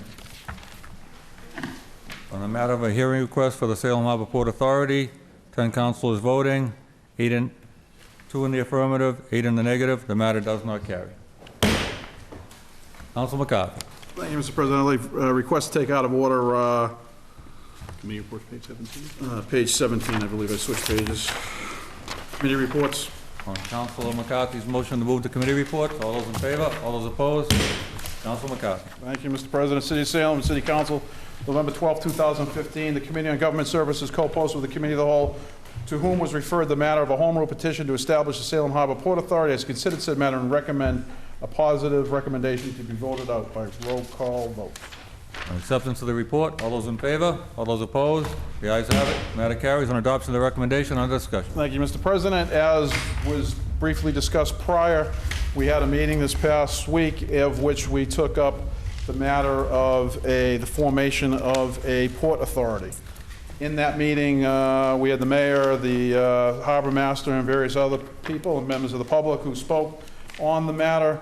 On everyone's desk is a amended strike-through version of what was discussed, of which most of the biggest changes were made in Section 1 relative to the makeup of the committee. And just for the clarification, I will read Section 1 in its entirety just for the purposes of everyone here and the people at home. Section 1, the City of Salem is hereby authorized to establish a Salem Harbor Port Authority, herein referred to as the authority, which shall consist of the mayor and the Ward 1 city councilor, both ex officio, and 3 members of the appointed by the mayor, confirmed by the city council. Appointments of the authority shall include at least 2 Salem residents who have one of the following prerequisites: maintain a membership in Salem Marine Society or hold an advanced degree in marine transportation or marine engineering, and maintain a membership in the Marine Pilot Association or equivalent experience and or education demonstrating knowledge of port operation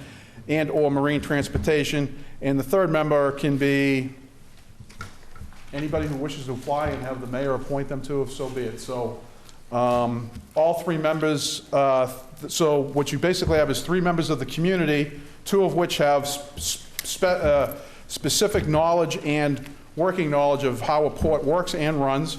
And I can think of a few people who live in Salem that have that ability right off the top of my head.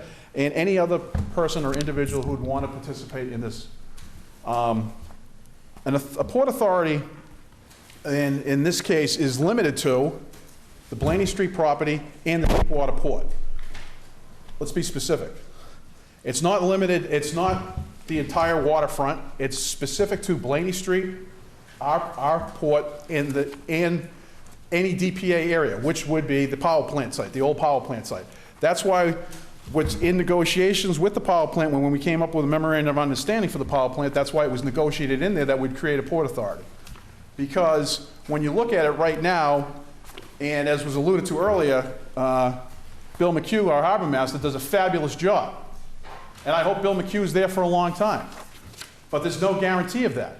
There's no guarantee that the mayor will be there, that I'll be there, or anybody else who has taken interest and been working to get this to move forward will be there. So what the authority will do is a creation of an entity that was going to come up with rules and regulations that govern that site and the harbor as to how we operate. Because right now it's a hodgepodge. It works, but it's a hodgepodge. It's the harbor master's office, it's planning department, it's the police, it's everybody kind of working together.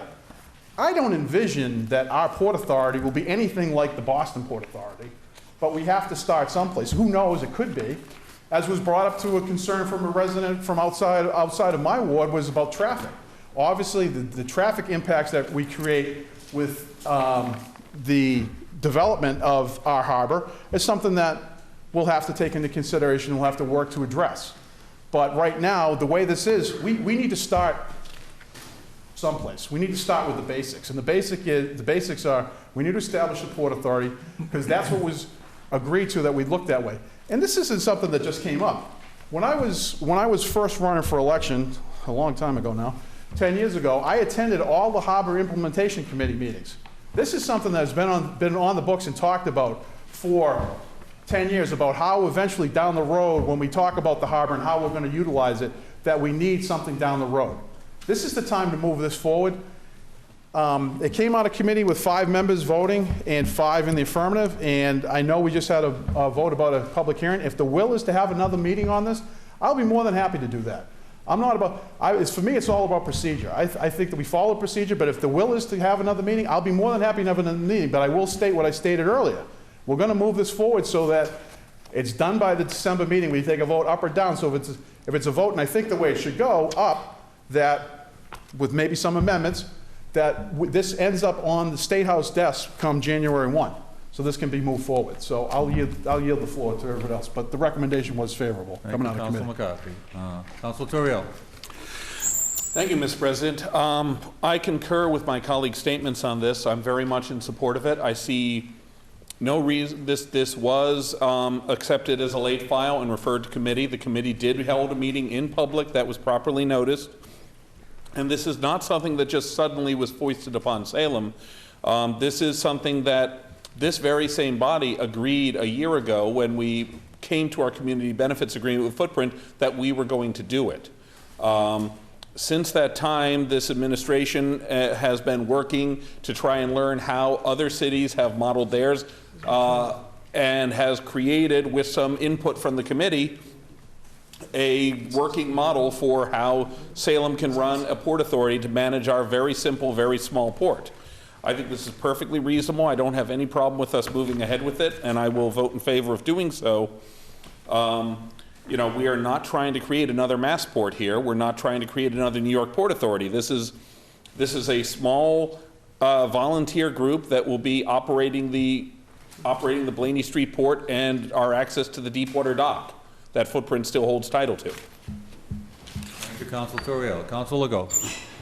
Thank you, Mr. President. Through you, I have a couple of questions for the mayor, if we could do that. Certainly. Madam Mayor? Having gone through this, Madam Mayor, I seldom read documents more than once or twice, but I've read this one multiple times. I just have some questions pertaining to the budget. It says that the executive director, who we will eventually hire, shall have the authority to hire and terminate additional staff and consultants within a budget approved by the authority. So obviously, we're not going to have an executive director right off the bat. That's right. So I'm assuming that next year, coming up for the next fiscal year, the budget for this Port Authority will appear in the city budget, possibly as a single line item, maybe as more. Yeah, I don't know that we've given it much thought, to be honest with you, about how the budgeting will work this initial year. I definitely want to concur with some of the comments that were made that this is not meant to be some large bureaucratic organization. Right now, you see the cost for this coming out of any revenues coming in from cruise ships or the like, helping support the cost of renting cranes and other expenses that are incurred when cruise ships or other vessels are coming in, and there are small amounts of revenue. So we'll think about, that's probably the best way, is to sort of set up what the expected revenue is, what we expect will be coming out. And I mean, it'll take some time for the legislature to act, so we may not have this body actually set up. And then down the road as we go along, and appointments are made, hires are made, we get an executive director, it will no longer appear in the general city budget, it will be a separate budget, or it will be comparable to the school committee budget, which they make their own budget, but it still appears in the general budget. Yeah, well, certainly the goal would be to certainly have it off the books, so it would not be part of the operating budget, nor would it be part of the operating cost, you know? So the off the books part, I know what you mean. Is that the term we want to use? Well, it'll be off the council books. That's right, off the municipal operating budget, to not be part of a municipal operating budget. One of the reasons you form a port authority is so that we don't have the liabilities associated with the operation as well. So I want to be clear, the idea would be hopefully the revenue stream coming in is enough to support the operations going out so that there isn't a need to subsidize the operation. And that was my next follow-up, is they'll be operating off of revenue that they bring in through their own, through their own businesses. Yeah, and generally, I'm sorry, go ahead. So let's just say theoretically for 2-3 years, they don't bring enough operating revenue in to do what they need to do.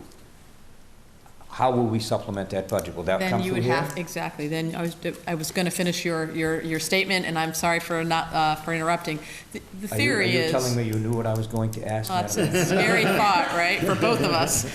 So the theory is that hopefully this can bring in enough revenue, can operate an organization that doesn't have to activate 6 different departments every time we have a vessel coming in, that they have the tools and resources they need built into the revenue stream that's coming off.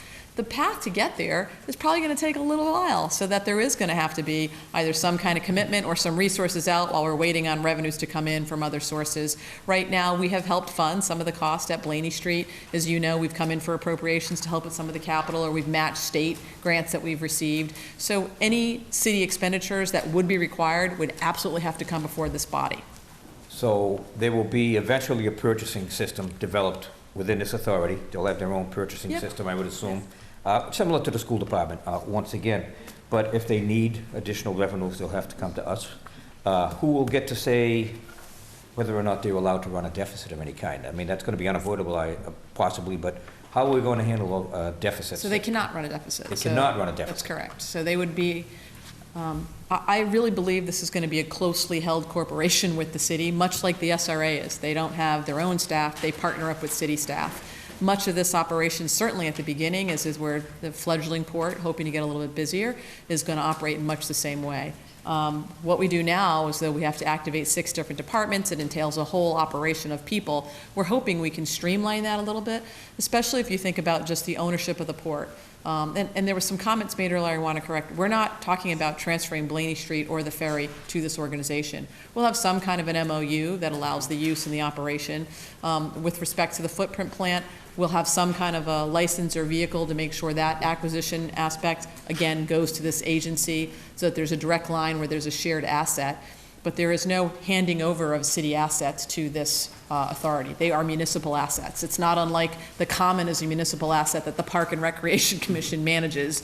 And so I do believe at the beginning of this, you're going to see an operation that's similar to what you see now, but it's going to enable us to go and leverage the fact that we have a port authority that can have a unified mission, uniform operational plan, and not have to activate 6 different departments every time we have a vessel coming in, as one example of early on why we think it's Would you like to answer my next question now, Madam Mayor? Let me think. Since right now, go right ahead. Karnak, is that what Karnak says? So, we're not looking to create this massive beast. Correct.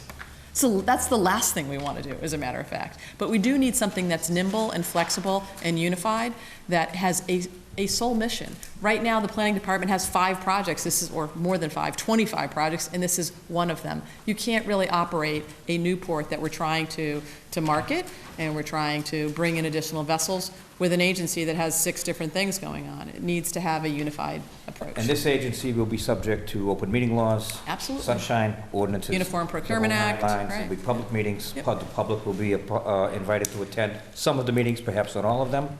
A city council will be able to attend these meetings. Other The than city council are on it. I'll be on it. I mean, the idea that this is going to be additional city council, it's a public meeting be requirement. A public process That's across exactly the board. right. And with that, Mr. President, the chairman of Community and Economic Development rests. Thank you. Thank you, Councilor Gold. Councilor Segal. Thank you, Mr. President. I unfortunately couldn't make the meeting the other night, but just glancing through this, I have a major problem with Section 4. Councilor McCarthy stood up and said that this only deals with Blaney Street and any DPH property. Section 4, and I'll read it, says the harbor port area shall include, but not be limited to, the land and appurtenance at 10 Blaney Street, Salem, the buildings and improvements thereon, the Salem Ferry, Nathaniel Bullwich. So it includes these, but it's not limited. So I think Councilor Sargent, President Sargent had stated that, to the effect of, what does this include? Well, according to Section 4, it can include anything it wants. That's how I read this. I think that needs to be tidied up a little bit, definitely tightened up, because that gives it unlimited authority to reach out on anything. The next thing is where Councilor Legault talked about this creation of a monster authority. I'd ask the mayor or somebody, do we have some type of poison pill in here which we can prevent the creation of something like this? If this, future mayor down the road decides they want to make this a giant port authority, is there something in here that we can prevent it, or once this goes live, we're stuck? Those are my 2 questions. That's how I read Section 4. So I wouldn't vote on it until Section 4 was tightened up. But that's my concerns. Thank you, Councilor Segal. Madam Mayor. I'm sorry you missed the meeting because we covered a lot of the information here, and I'll try and do my best to talk through it, and I'll also invite Bill McHugh to add anything to it because he was an important partner to the conversation. So the reason Section 4 is worded the way it is, the harbor port area shall include, but not be limited to, the land and appurtenances at 10 Blaney Street, et cetera, as you read, is because this is a document that needs to live, well into the future. The only way this harbor port authority could purchase or acquire any other land is if they had the resources to do that. And if they didn't, if they wanted to ask the city to help them buy it, that would take obviously a vote of this board. There are opportunities where people leave land to, donate land. We have 25 acres around, surrounding this area that is going to be redeveloped. You could certainly see areas where there needs to be easements created for walkways. That's the notion of having this but not be limited to, so that they have the option of incorporating other areas. But the idea that this is going to be some kind of a land grab, they don't have the resources to do that. The only way they'd frankly have the resources if they came into the city, which would require a vote of the city council. The second part is you have the mayor and the city councilor from the ward on it. So I see this as having, again, this closely held corporation, this opportunity to make sure that we don't have some rogue port authority wreaking havoc in a neighborhood, buying up properties or doing something that's inconsistent with what our community would want as a whole. Anything else you want to add to that, Bill? Yeah. One of the most complex challenges was getting a security plan together, and that's a federal security plan to host these cruise ships. We've had 3 in. They've been very, very successful port calls. One of the challenges was the public access. The easiest thing to do when you write a plan is just restrict public access, and that's not done in Salem, and it won't be done in Salem. So to the mayor's thoughts of, additional lands that may be either donated or easements or things like that, those will be crucial for, harbor walks through this area so that when there are not cruise ships in, because this is an intermittent plan. We got an intermittent plan approved, so when the ship comes in, it's enacted in full force and effect. When the ship departs, we can allow public access. And that's very, very important. So you are going to need additional parcels of land possibly in the future so you can do those things and continue your harbor walk and continue your harbor plan as a whole. And we have public access built into all of the footprint plans along that waterfront that we'd want to make sure are incorporated. And if it's easier, frankly, for some of those to have cross easements or references with this group, you'd want to enable that. So that's what that language is, more enabling the opportunity, not designed to be an organization that's going to be on a land grab of any sort. I guess my only concern, and I understand what you're saying, but you did make a comment, if they did have the money to buy the land, they could buy the land. But that's not us. Huh? That's not us. Not to buy land. No. I'm just concerned, down the road. I mean, this is a long ways off, but, this doesn't end up like a Salem State Corporation who buys a piece of property, could care less what the neighbors say and put up a huge garage. So I want to make sure this authority doesn't come to that type of situation. And that's my biggest concern. So to be clear, the Salem State Corporation didn't buy any land to put up the garage. That was existing State College property, just to make sure we're using a correct analogy. Sure. Secondarily, we have a Salem Redevelopment Authority, has very much similar language, if not even more wide open. You just don't see that happening there. Yeah. And I can't stress enough, 2 of the members, at least the initial group, are sitting in this council chamber. I find it hard to believe you're going to have some rogue port authority when you have not only residents and members of the community, but 2 elected officials who also have to be held accountable and answer to what's happening there. So, Thank you, Madam Mayor. Mr. McHugh. Councilor Pepper. Thank you, Mr. President. Actually, if you look above the section 4, that paragraph above that, it says in black and white that with the approval of the mayor and the city council to further the purposes of the act, the authority, the harbor port authority, may take by eminent domain, et cetera, et cetera. That's, in other words, if there is going to be any additional land that's going to be part of this area, at least as I'm taking a look at the document, it's after approval by this body and by the mayor. for a taking. Correct, just for a taking, exactly. So, I was not able to attend the Government Services Committee meeting as Chairman McCarthy indicated. I actually was getting ready. I attended the earlier part of that meeting, which is the Finance Committee, but I needed to get home because I had a day job commitment early the next morning. So I wasn't able to attend, but part of the reason why I've not really stood up to say too much about this is because I think this is a solid plan. I think it's something that we need. I think, to me, it's a no-brainer. I think Councilor Legault said it best. If we want to have a port, we need to have a port authority. If we don't want to have a port, then we don't need to have a port authority. I want to have a port, so I want to have a port authority. So I'll be in support of it. Thank you, Councilor Ripley. Any further discussion? I would ask for suspension of the rules to allow the council-elect from Ward 7, Steve Dibble, to speak. Any objection? Being none, Councilor Dibble, please approach. Council-elect. Hi, Steve Dibble, Council-elect, Ward 4, Ward 7, sorry. I promise to make a few more mistakes along the way. I did attend the last couple of city council meetings and the committee meeting on this matter.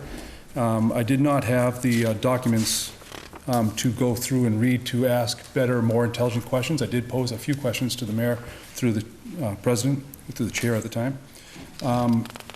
And I support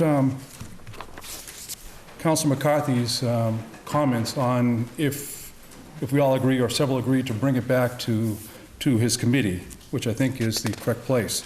I have a few. First off, I simply want to say that I absolutely support the need for the Port Authority. I think it's a good thing. I think we need to go forward with it. We've been talking about it for much longer than recent history. We were talking about it 20 years ago, having a better presence in the port. 25, 30 years ago. When you were in college, interning up there, we were talking about it, interning at the planning department. I have a couple concerns that I would like to see the committee review and possibly adopt into the document and then refer it right back out for hopefully approval before the whole council as a whole. Several of the duplication of efforts within the authority. We'll need legal advice, we'll need human resources, we'll need payroll, we'll need purchasing within that authority because they are separate from City Hall. If there's a means to combine them together like we use with the SRA, and they tap into some of these resources that we have at City Hall, we won't have to duplicate these efforts, and I think that the chances of error would be a lot smaller if they were handled here by the staff within the City Hall, rather than a much smaller department who may not have the expertise or track record on some of these bidding issues or human resources issues, hiring and firing and other things.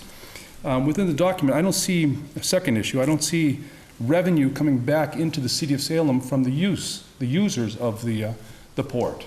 I'm wondering if any of that revenue will come back to the city to help offset our budget and the tax that all of our constituents are paying. One example through Councilor Epley talked about, bear with me for that. He referenced the paragraph above section 4. The paragraph immediately before that would be on section 3, the fourth, number 4 at the bottom of the page. That same language that Councilor Epley suggested was good on the previous paragraph, it's not included in this one paragraph. So I think with approval of the mayor and the city council needs to be added to this one as well, and possibly others. And also what Councilor Legault questioned earlier on the land at 10 Blaney Street and the Nathaniel Bowditch ship itself.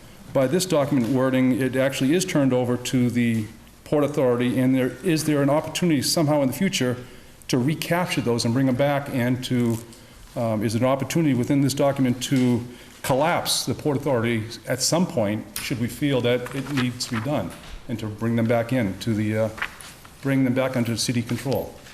So I do have several issues that I'd like the committee to kind of hammer out, and I am strongly encouraged by this document, a little bit of tweaking, and get it back out to the entire city council for your approval this calendar year. Thank you. Thank you, Councilor-elect Dibble. Councilor Fury. Yes, please. As the city council representative to the Salem Renewal Authority, the Salem Renewal Authority can be very good analogy to describe to it as a Port Authority.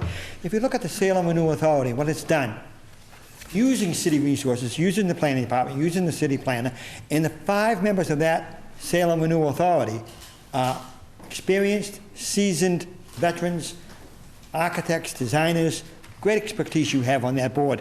What have they handled? They've handled the old district court into condominiums very soon. The Peabody Essex Museum, the new addition, they looked at and examined, passed it. The old police station, condominiums, right next to Red Sandwich Shop. The old Salem jail that we take for granted now. They did it.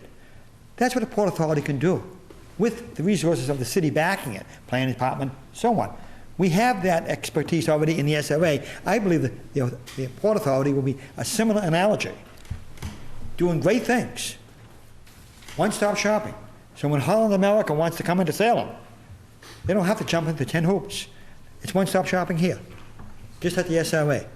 and we think nothing of it. Great, seasoned, well-appointed people on that Salem Renewal Authority. I'm in awe and great respect of that authority as I serve. It's amazing what they do.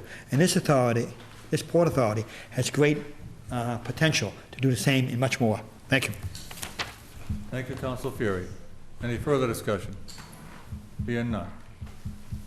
On Councilor McCarthy's motion for adoption of the recommendation, all those in favor? Roll call. Roll call. Do the roll call vote.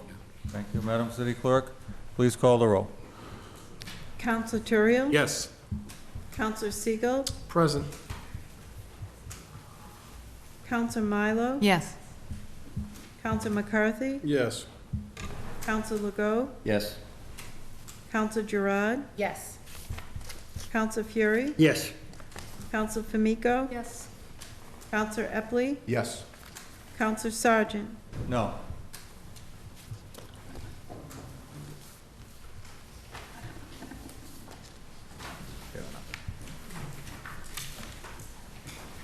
Thank you. On the matter of home rule petition, establishing a Salem Harbor Port Authority, 10 councilors voting, 8 in the affirmative, 1 in the negative, 1 present. The matter carries.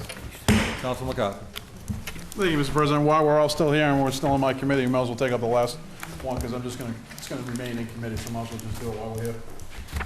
City of Salem, City Council, November 12, 2015. The Committee of Government Services co-posted the committee to hold to whom was referred the matter of an ordinance amending an ordinance to create a traffic and parking commission has considered said order and recommended that the matter remain in committee.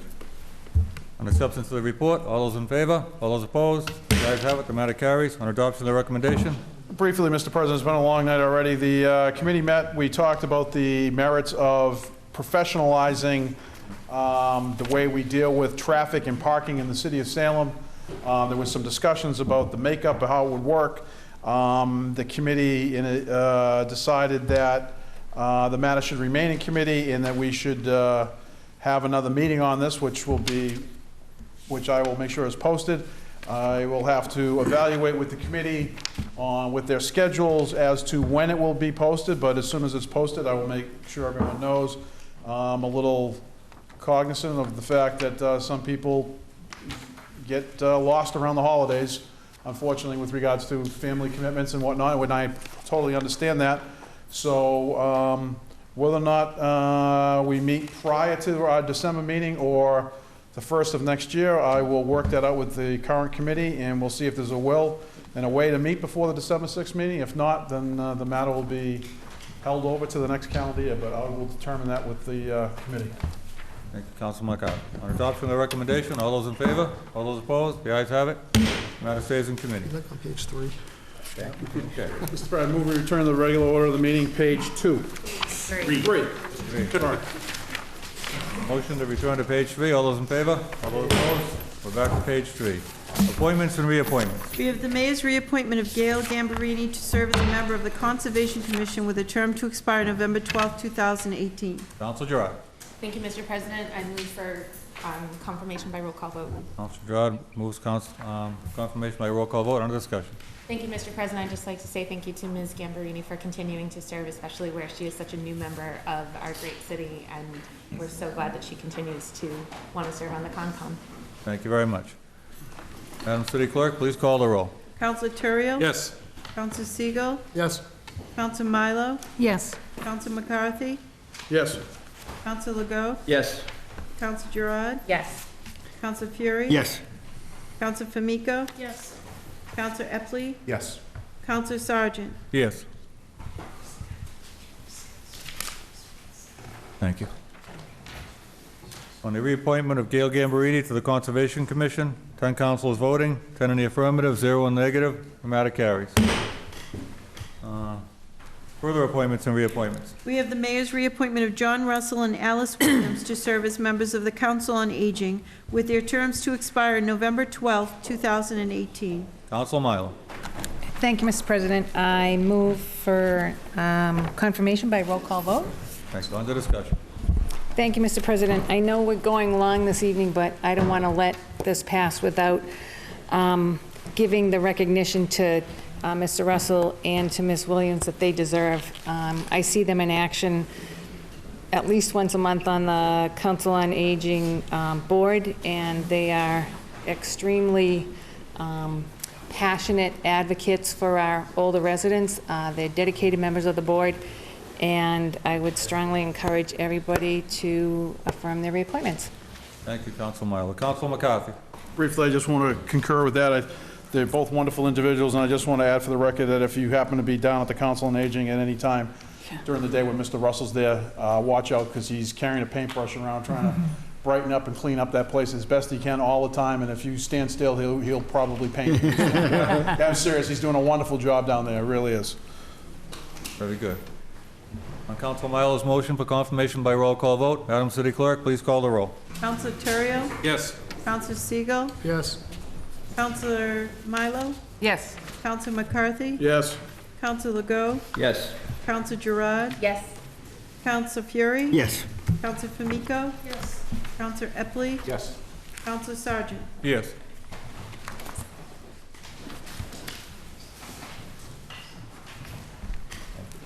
On the reappointments of John Russell and Alice Williams to the Council on Aging, 10 councilors voting, 10 in the affirmative, 0 in the negative. The matter carries. Further appointments and reappointments. We have the mayor's reappointment of Rick Lee to serve as a member of the licensing board with a term to expire on December 3rd, 2021. Councilor Siegel. Thank you, Mr. President. I move for confirmation by roll call vote. Under discussion. I'd just like to thank Rick for all the terms he served and to want to do it again. I do have one question, though, before we go to roll call vote. I see the term goes out to 2021. It's a 6-year term. I know this is by statute. Just want to make sure that's correct. Any idea? It just seems to be a long time for reappointment.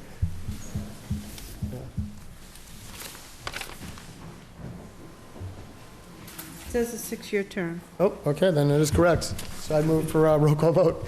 Thank you, Councilor Siegel. Councilor Legault. Thank you, Mr. President. To you briefly, the licensing board has been one of my favorite boards for many years, even prior to my service on the council. I've watched Mr. Lee in action many times, and I always admire a human being that can speak plainly and bluntly without taking up too much time, and that's Mr. Lee, so thank him very much. Thank you, Councilor Legault. Councilor Fury. Mr. President, I have the privilege of working with Mr. Lee at the Peabody Essex Museum, and his experience in the police force in Peabody brings so much credibility to this board that we're very lucky to have the licensing board and people like the caliber of Mr. Lee. Thank you. Thank you, Councilor Fury. Any further discussion? Being none. Madam City Clerk, please call the roll. Counselor Terrio? Yes. Counselor Siegel? Yes. Counselor Milo? Yes. Counselor McCarthy? Yes. Counselor Legault? Yes. Counselor Gerard? Yes. Counselor Fury? Yes. Counselor Famico? Yes. Counselor Epley? Yes. Counselor Sargent? Yes. Thank you. On the reappointment of Rick Lee to the licensing board, 10 councilors voting, 10 in the affirmative, 0 in the negative. The matter carries. Further appointments and reappointments. We have the mayor's reappointment of Jeffrey Barsnell, John Hayes, and Rick Nye to serve as members of the Renewable Energy Task Force with their terms to expire December 3rd, 2018. Councilor Toriel. Thank you, Mr. President. I move for confirmation by roll call vote. Councilor Toriel moves confirmation by roll call vote. Under discussion. Briefly, Mr. President, they're doing a wonderful job serving the city, and I'll also note that all 3 of them are Ward 5 residents, so I'm glad that our neighborhood is making such a contribution. Any further discussion? Being none. Madam City Clerk, please call the roll. Counselor Terrio? Yes. Counselor Siegel? Yes. Counselor Milo? Yes. Counselor McCarthy? Yes. Counselor Legault? Yes. Counselor Gerard? Yes. Counselor Fury? Yes. Counselor Famico? Yes. Counselor Epley? Yes. Counselor Sargent? Yes. Thank you. On the reappointments of Jeffrey Bott Snell, John Hayes, and Rick Nye to the Renewable Energy Task Force, 10 councilors voting, 10 in the affirmative, 0 in the negative. The matter carries. Further appointments and reappointments. We have the mayor's reappointment of Christopher Burke to serve as a constable with a term to expire on November 28th, 2018. Council Siegel. Thank you, Mr. President. Move, received, and filed. Council Siegel moves. Thank you. That we receive and place on file. All those in favor? All those opposed? The ayes have it. The matter carries. Communications from the mayor. We have an Mr. President? appropriation. Council Torrio. You have a motion, I'd like to make a motion, since we're jumping all over the place, just to complete the one other matter that we have for outside people for the, on page 16. Move to committee reports on page 16. Council Torrio moves, so we go to page 16, committee reports. All those in favor? All those opposed? The ayes have it. Please move to page 16. Council Torrio. Thank you, Mr. President. City of Salem City Council, November 12th, 2015. The Committee on Administration and Finance co-posted with the Committee of the Whole, to whom was referred the matter of a resolution for a TIF agreement, tax increment financing, between the City of Salem and Hotel Salem Real Estate Holdings, has considered said matter and would recommend adoption by roll call vote. On acceptance of the report, all those in favor? All those opposed? The ayes have it. The matter carries. On adoption of the recommendation, under discussion, Councilor Torrio. Thank you, Mr. President. Briefly, on Monday, we had a administration finance meeting about this topic. The hotel is looking to develop the space on the Newmark building on Essex Street on the pedestrian mall. We are very much looking forward to that in the hopes that it will bring some extra energy to the mall and benefit the businesses that we have already there.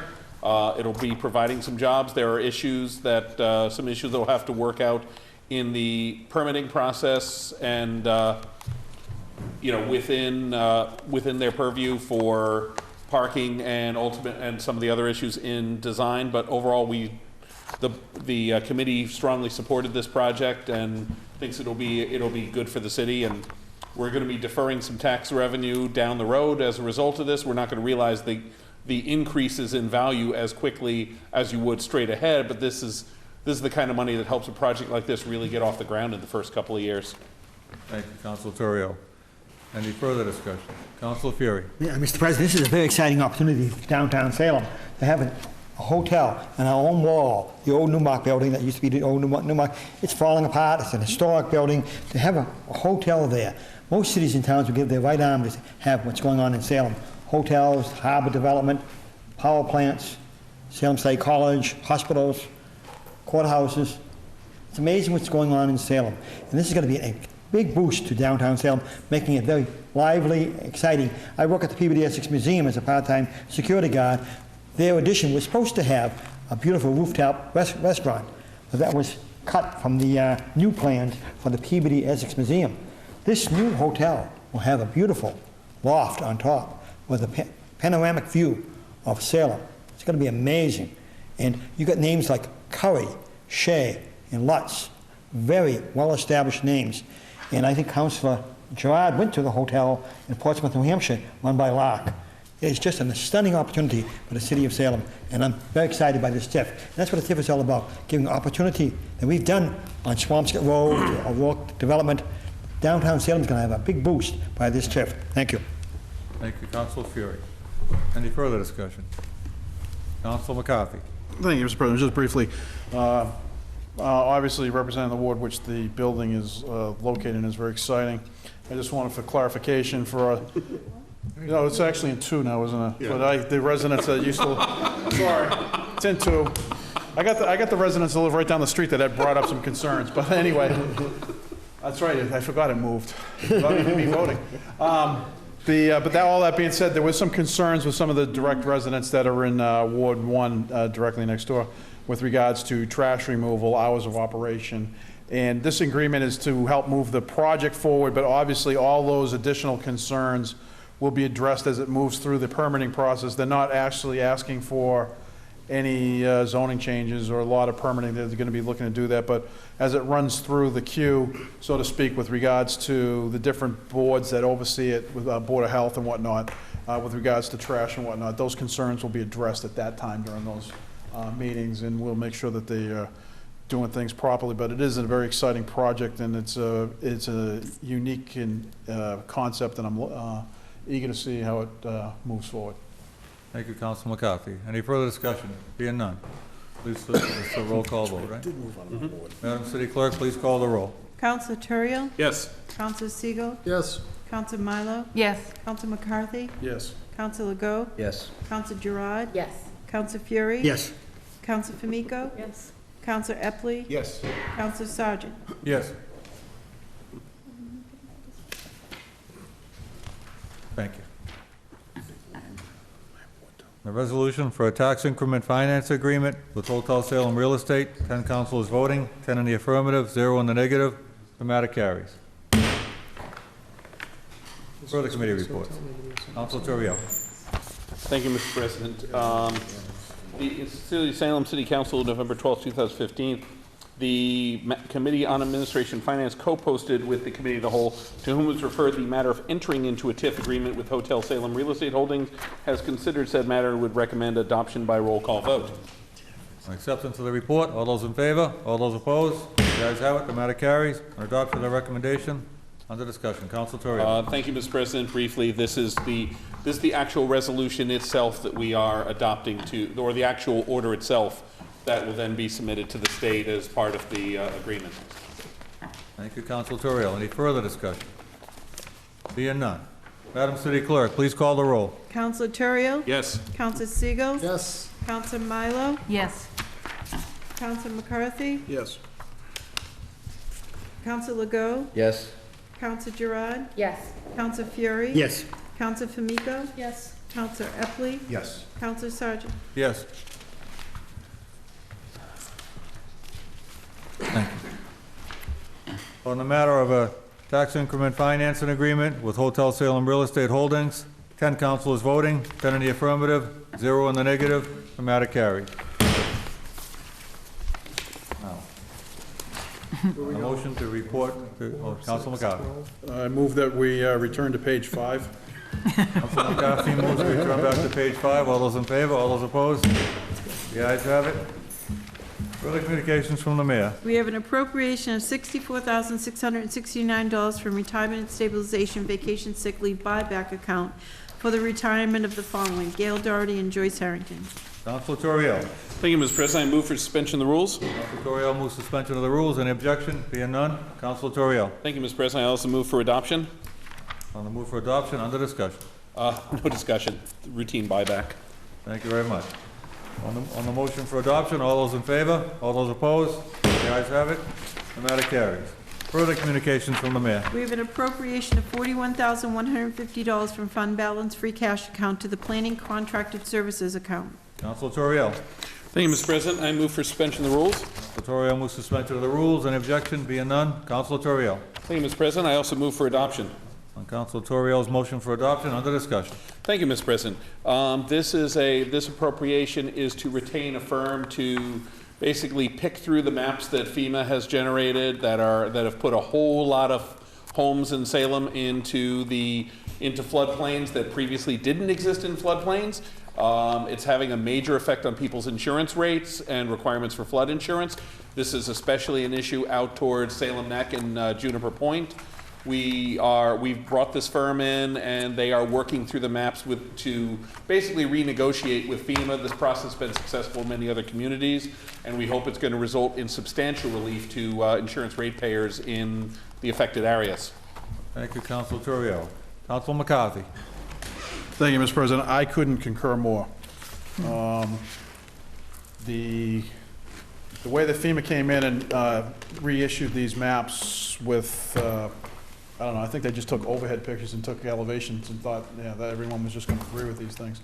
I know a lot of my neighbors have concerns relative to this issue because they did see increases in their tax bills, and especially, it's not so much, it's partially FEMA, but it also has to do with the way FEMA interacts with the banks.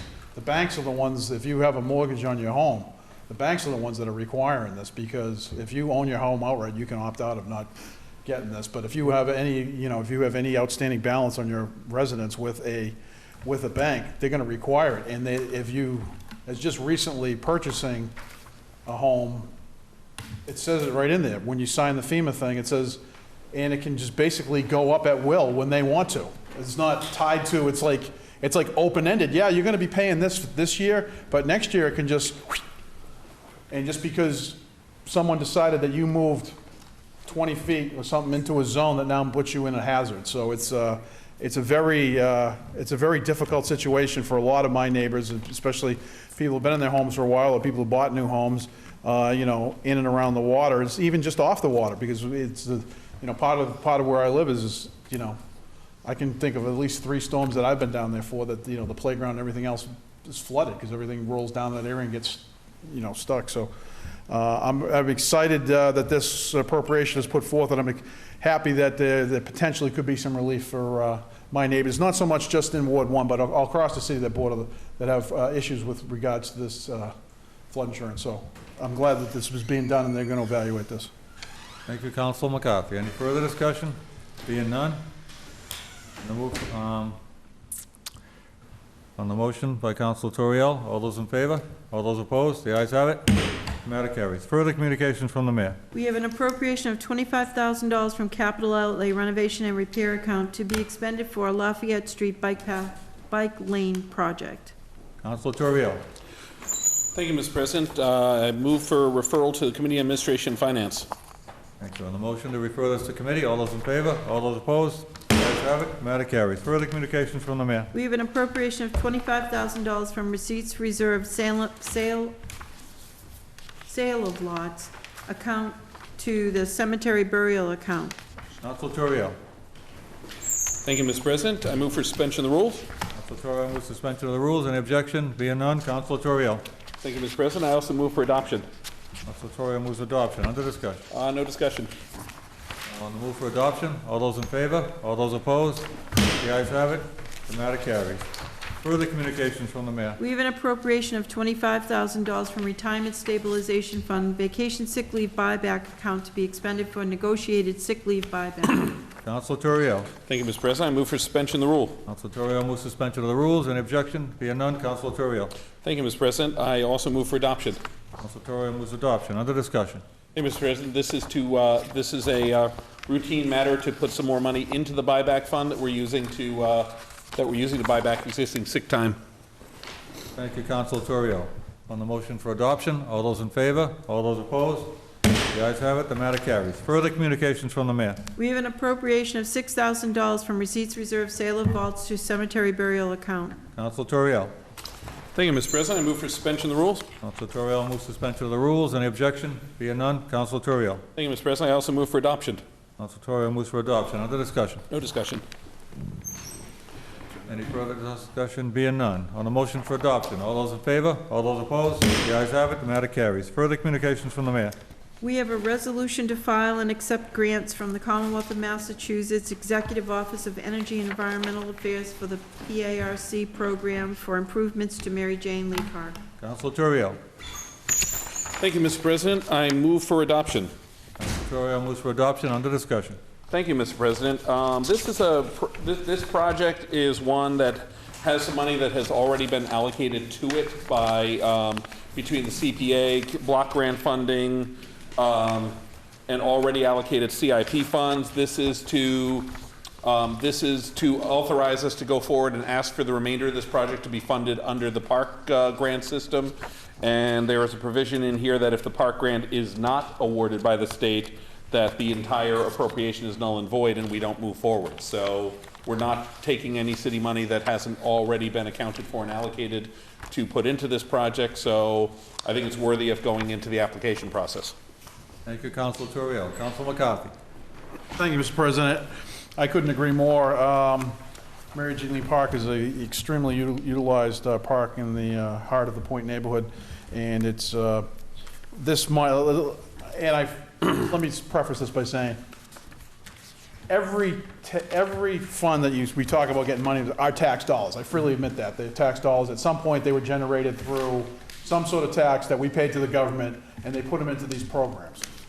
That being said, there'll be no outlay of city funds from this body to cover this. What's happened is they're taking advantage of the fact that this money is available through this program and leveraging that with our money that they've already earmarked for the improvements to do a bigger and better improvement down there.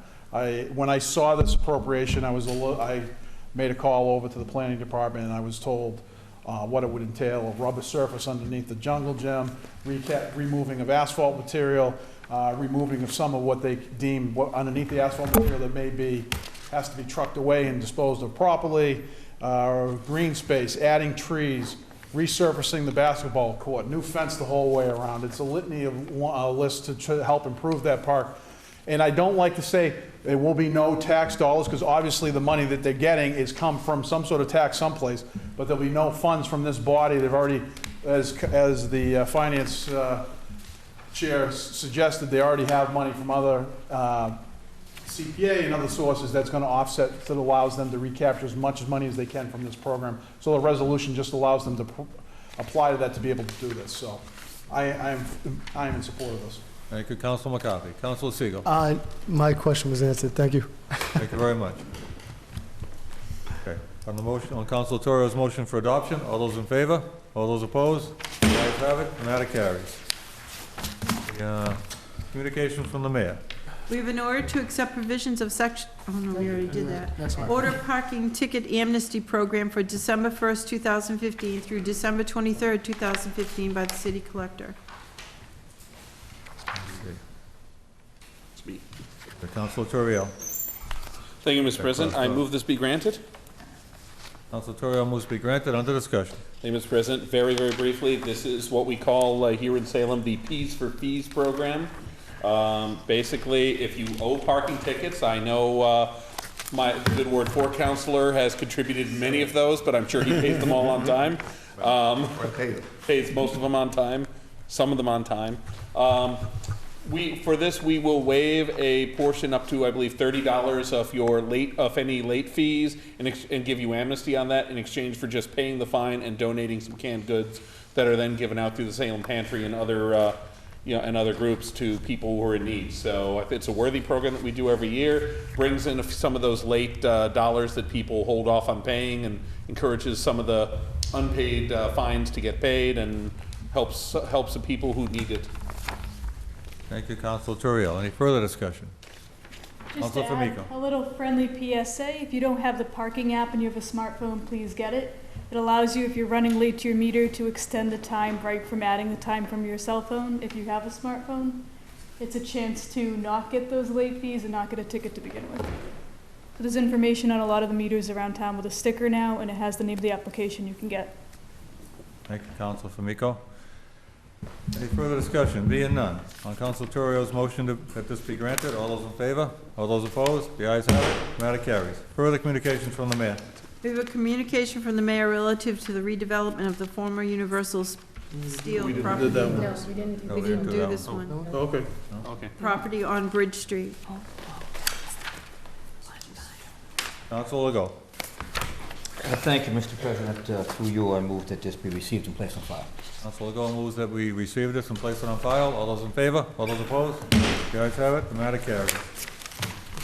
Page 13. Flying now. To page 13, motions, orders, and resolutions. Councilor Famico. Thank you. City of Salem in the year 2015, an ordinance to amend an ordinance relative to traffic. Be it ordained by the City Council of the City of Salem as follows. Section 1, Chapter 42, Section 75. Parking prohibition, towing zone, resident sticker is hereby amended by adding the following. Gifford Court, northerly side, resident parking only, Zone C, color green, resident sticker parking tow zone. Section 2, this ordinance shall take effect as provided by city charter. Thank you, Councilor Famico. Under discussion. Yes, so as other members of the council and also probably my residents know, I'm kind of a stickler when it comes to resident sticker parking. With the case of Gifford Court, though, every street surrounding it is already resident sticker parking. It's located off of Carpenter Street, which is off of Federal Street. That whole area is resident sticker. So what's happening now, there's been a couple new people to the neighborhood, and when there's an overflow, the folks on that street have nowhere to go nearby that they're allowed to park. So it's just adding them to have the ability now that if there is an overflow, they can go onto Carpenter, they can go into Federal, into nearby streets. There's also been kind of a little bit of a problem lately that according to folks on the street, that there's people parking there and going to the train during the day, which is leading them absolutely no place to go when they come home. Thank you, Councilor Famico. So I move for adoption for first passage. Thank you. Any further discussion? There are none. On Councilor Famico's motion for adoption for first passage, all those in favor? All those opposed? The ayes have it. The matter carries. Further motions, orders, and resolutions. Councilor Famico. City of Salem in the year 2015, an ordinance to amend an ordinance relative to traffic.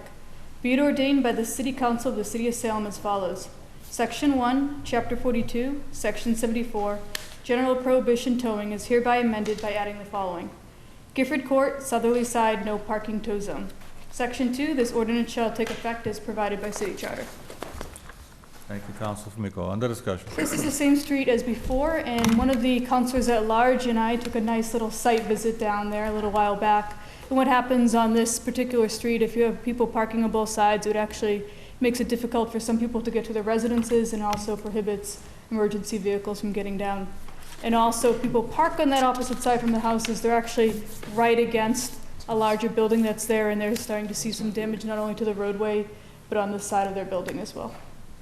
Thank you, Councilor Fumiko. Any further discussion? Seeing none. On Councilor Fumiko's motion for adoption, all those in favor? All those opposed? The ayes have it, the matter carries. Further motions, orders, and resolutions. Councilor Siegel. Thank you, Mr. President. Mr. President, this is actually Councilor Fumiko's. I'll do it unless she wants to. It's Norman Street. Would you like to do it? It's Norman Street. It's your ward, not mine. You have it in your hand, go for it. All right, fair enough. Used to be my ward. City of Salem in the year 2015, an ordinance to amend an ordinance relative to traffic, be it ordained by the City Council of the City of Salem as follows. Section 1, Chapter 42, Section 50B, handicap parking limited time is hereby amended by adding the following. Norman Street, in front of number 24 for distance to 20 feet, handicap parking tow zone as marked by sign. Section 2, this ordinance shall take effect as provided by City Charter. Thank you, Councilor Siegel. Under discussion. I think it's self-explanatory. Thank you, Councilor Siegel. On Councilor Siegel's motion for adoption for first passage, all those in favor? All those opposed? The ayes have it, the matter carries. Further motions, orders, and resolutions. Councilor Turiel. Thank you, Mr. President. City of Salem, year 2015, ordinance to amend an ordinance relative to traffic, be it ordained by the City Council of the City of Salem as follows. Section 1, Chapter 42, Section 50B, handicap parking limited time, is hereby amended by repealing the following. Repeal Cabot Street in front of number 33 for a distance of 20 feet handicap parking tow zone. Section 2, this ordinance shall take effect as provided by City Charter. Thank you, Councilor Turiel. Under discussion. No discussion. No further discussion on Councilor Turiel's motion for adoption for first passage. All those in favor? All those opposed? The ayes have it. The matter carries. Further motions, orders, and resolutions. Councilor Field. Please.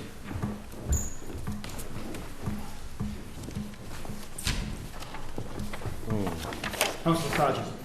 Thank you, Mr. President. City of Salem and City Council, November 12, 2015, ordered that all late files be held over until the next City Council meeting unless a simple majority vote of the City Council rules that the file is an emergency. Under discussion. This, we've been getting a lot of late files and during the course of the election and walking around door to door and going to neighborhood meetings. There were a lot of questions about late files and why we have so many. And the question was about them not showing up on the agenda and some concerns about the sunshine ordinance, and then there being a meeting and then be on the next council meeting without having been on an agenda. The first time they're on an agenda can be when we vote on it. And so as was done, much in the past, we used to have very few late files. Now we seem to be having a lot of them. And I would like to put a little more order into that. We have the right to vote if there's an emergency, of course, deemed by 6 city councilors. We can take it right away. If not, I think there'll be a more concerted effort to get everything in by noontime Tuesday before if we have this ordinance. Thank you.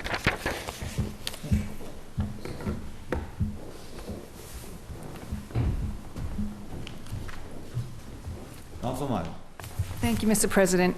Through you, I think we actually already have a rule in effect that'll take care of this, where if there's one objection, so in order to bring the late file into the council, we need to suspend the rules. If there's one person who objects to suspending those rules, it'll automatically go to committee.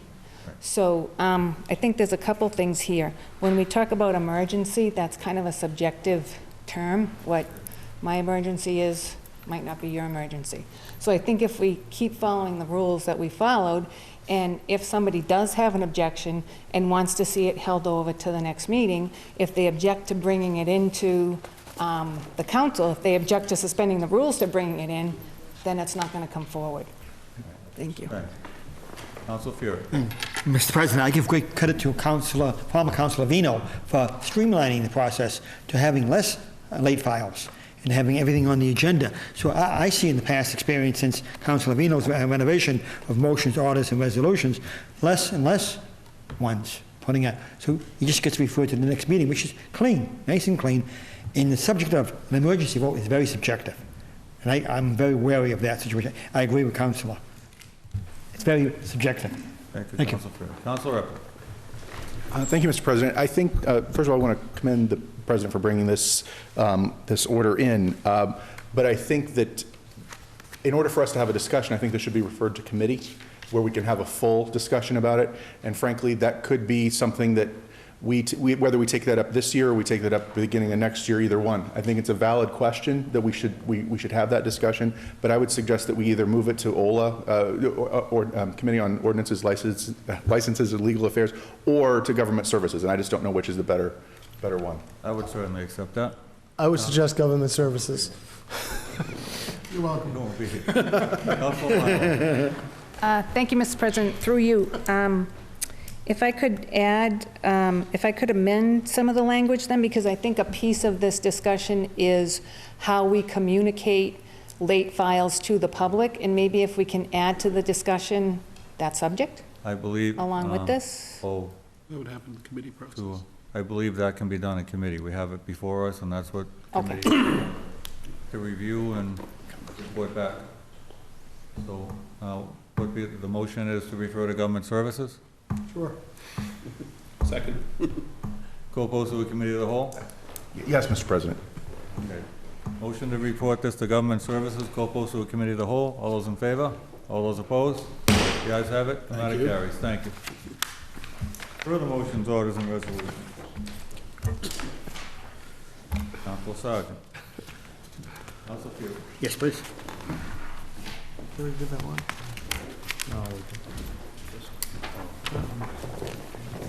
Councilor Sergeant, please. Thank you, Mr. President. City of Salem and City Council, November 12, 2015, ordered that the City Council hold a public hearing on Council Order Number 631 concerning the creation of a parking commission. No discussion, sir. Thank you, Mr. President. I do fully, understand that it's still in committee. Committee meeting is, of course, very well, but I think something that we're going to give up control of the streets of Salem with this, and I think it really deserves to be advertised as a public hearing. I mean, think we just had 3 or 4 motions and orders and motions regarding traffic, Gifford Court, et cetera. We would not be able to do that with this parking commission. So I would simply ask that we somewhere down the road before this comes before the full council again, we have an advertised public hearing on this. It's really one of the most important things that we've ever done in the city. It affects every street in the city, every parking space in the city, et cetera, et cetera. So please consider that. Thank you. Thank you.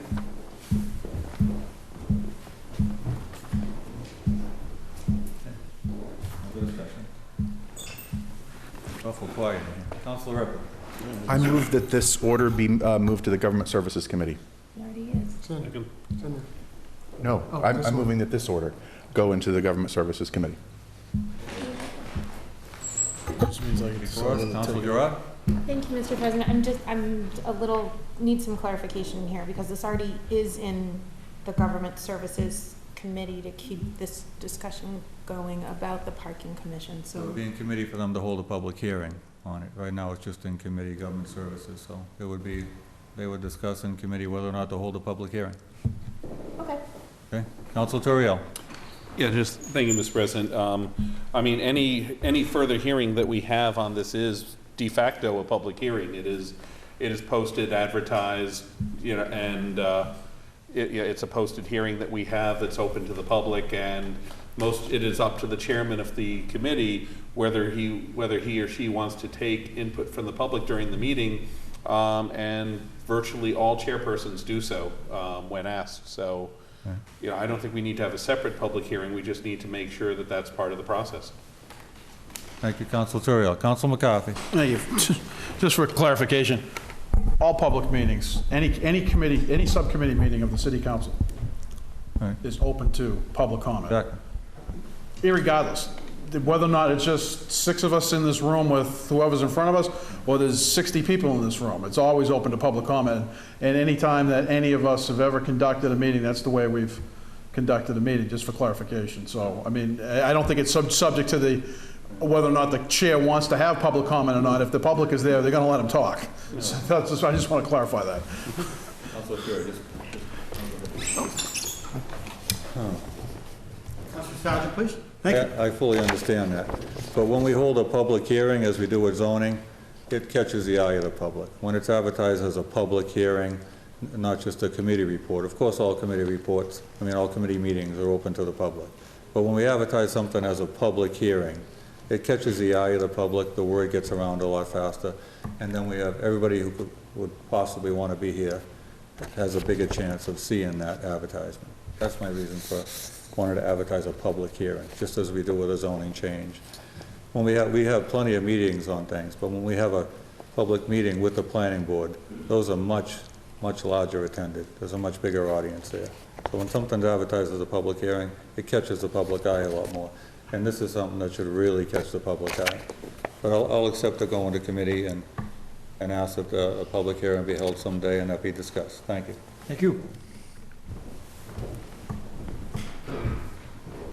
The motion before us is to refer to government services, co-posted with committee of the whole. All those in favor? All those opposed? The ayes have it. The matter carries. Further motions, orders, and resolutions. Councilor Segal and Councilor Turiel. Actually, it's my ward. Yeah. City of Salem, in the year 2015, an ordinance to amend an ordinance related to traffic, be it ordained by the City Council of the City of Salem as follows. Section 1, Chapter 42, Section 50B, handicap parking limited time is hereby amended by adding the following. Phelps Street in front of number 10 for a distance of 20 feet, handicap parking tow zone. Section 2, the ordinance shall take effect as provided by city charter. Thank you, Councilor Segal. Under discussion. Self-explanatory, no discussion. Thank you very much. On Councilor Segal's motion for adoption for first passage, all those in favor? All those opposed? The ayes have it. The matter carries. Committee reports. I believe we're done. Mr. President? Yes. Council Milo. Thank you, Mr. President. I actually have a late file that requires suspension of the rules to bring it in. I ask that we suspend the rules so I can bring it in. Yes, we always can. No Suspension of the rules. Council Milo. Thank you, sir. City of Salem, in City Council, November 12, 2015, ordered that the City Council Committee of the Whole meet to consider the following amendment to the rules of the City Council as they appear in Appendix C of the Code of Ordinances. Section 30, committees generally. There shall be appointed standing committees as follows. All committees to consist of 5 councilors, except for special or ad hoc committees. 1, Administration, Finance, Community, and Economic Development. 2, Ordinances, Licenses, and Legal Affairs. 3, Government Services. 4, Public Health, Safety, and Environment. Each councilor shall serve on a minimum of 1 committee. I request that this be forwarded to the Committee of the Whole. Thank you, Council Milo. On the motion to refer to Committee of the Whole, all those in favor? All those opposed? The ayes have it. The matter carries. Now, we've done all committee reports, I believe. Petitions. We have a petition from National Grid to install conduits on bridge in Planters Street. Hearing order December 3rd, 2015. Further petitions. We have a request from the Ask Me Council 93 Local 1818 to meet with the council to discuss public safety issues regarding 3 vehicles belonging to the City of Salem Department of Public Services that are currently on the road. Councilor Epley. Thank you, Mr. President. As we heard during public testimony, a representative from AFSCME, Council 93 Local 1818, indicated that matter has been or is in the process of being resolved certainly to the union's satisfaction.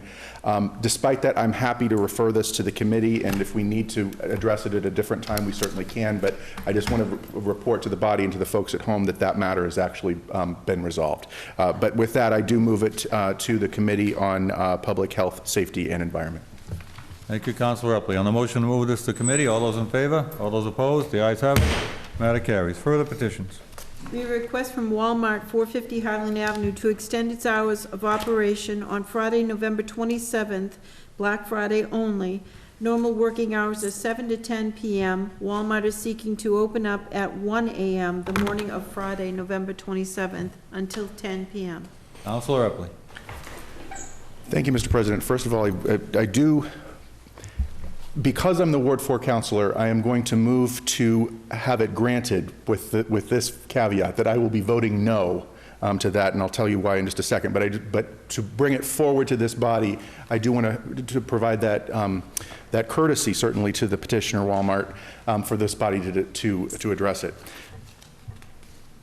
Under discussion. Thank you, Mr. President. Mr. President, the request is to open up Walmart at 1 a.m. on Black Friday. This is the Walmart that's on Highland Ave. We have the Highland condominiums that are behind that. We have residences across the street in Ward 3. We have residences in Lynn, and Lynn's not represented here. But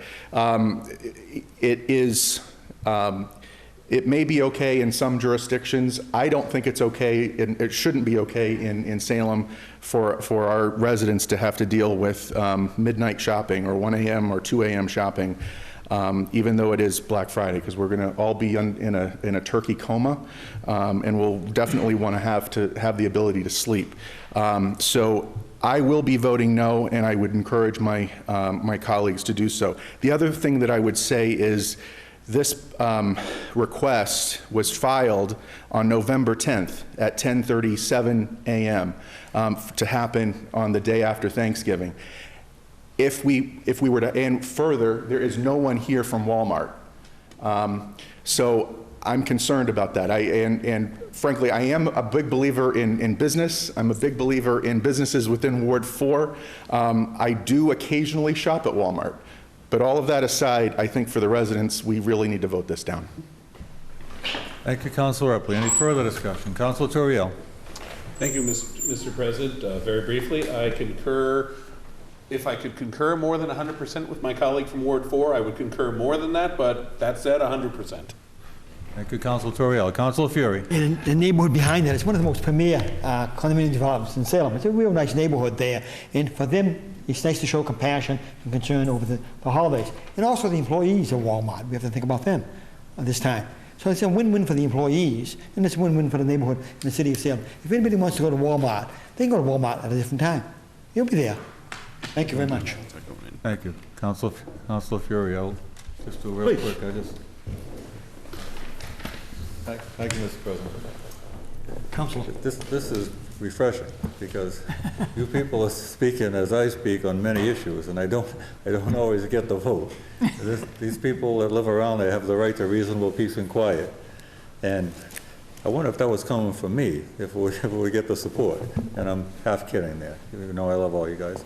But you know, I speak of neighborhood issues and quality of life issues all the time, and it's very refreshing to see you guys worried about people being able to sleep at night so they can get to work in the morning and pay their taxes, and the employees especially, because, you know, you can say no to some of these late hours, but I think there can be repercussions down the line if you do. So anytime stores want to be open till 1, 2, 3 o'clock in the morning, I think the employees reluctantly go along with it, and, you know, I don't think they don't always want to. So thank you. Thank you. So a yes vote would pass this, a no vote would deny it. On Councilor Epley's motion for that this be granted, all those in favor? All those opposed? Opposed. The nays have it. The matter does not carry. Thank you. That's so much I lost my page on that one. 19. Okay. Further petitions. We have public guide and taxi operator license applications. Councilor Segal. Move that they be granted. Councilor Segal's motion that they be granted. All those in favor? All those opposed? The ayes have it. The matter carries. Further petitions. We have junk dealers, Seaworm, secondhand, valuable, and tag day applications. Councilor Segal. Thank you, Mr. President. Move that they refer to Committee on Ordinance, License, and Legal. On Councilor Segal's motion that they be referred to committee, all those in favor? All those opposed? The ayes have it. The matter carries. Further petitions. We have 2 claims. Councilor Segal. Thank you, Mr. President. Move to refer to Committee on Ordinance, License, Legal Affairs. Councilor Segal's motion to move to committee, all those in favor? All those opposed? The ayes have it. The matter carries. Further petitions. We have 2 sign bonds. Council Segal. Thank you, Mr. President. Move to refer to Committee on Ordinance, License, and Legal Affairs. Council Segal moves to refer to committee. All those in favor? All those opposed? The ayes have it. The matter carries. Unfinished business. We have second passage of an ordinance amending traffic, Chapter 42, Section 75, resident sticker parking, Summit Street. Council Turiel. Thank you, Mr. President. I move for adoption for second and final passage. Ordinance on chapter 42, that's fine. Under discussion. No discussion. Thank you very much. On Council Turiel's motion for second and final passage, all those in favor, all those opposed? The ayes have it, the matter carries. Further unfinished business. We have second passage of an ordinance amending traffic, Chapter 42, Section 51B, parking prohibited at certain times on certain streets, Ocean Avenue. Council Gerard. Nope. Oops, Council Turiel. Thank you, Mr. President. I move for adoption for second and final passage. Council Turiel moves adoption for second and final passage. All those in favor? All those opposed? Council Session. Council Segal. Thank you, Mr. President. Can I just get a point of personal privilege? Yes, sir. For informational, if anyone's still up, hopefully there's a bunch of people still up watching, especially anyone in Ward 3 and Ward 4. Cinema World Theaters is holding a neighborhood meeting November 23rd from 6:30 to 8 p.m. at the Salem High School. So I just want to get that out there. I'm sure they're going to be sending stuff to the neighborhoods, and just spread the word, because it's a big development they're looking to put in there, and they want neighbors' input. Thank you, Council Turiel. Council Gerard. Thank you, Mr. President. Just a moment of personal privilege. 2 announcements. On Saturday, the 14th, from 9 to 11 a.m., there will be a cleanup of Furlong Park.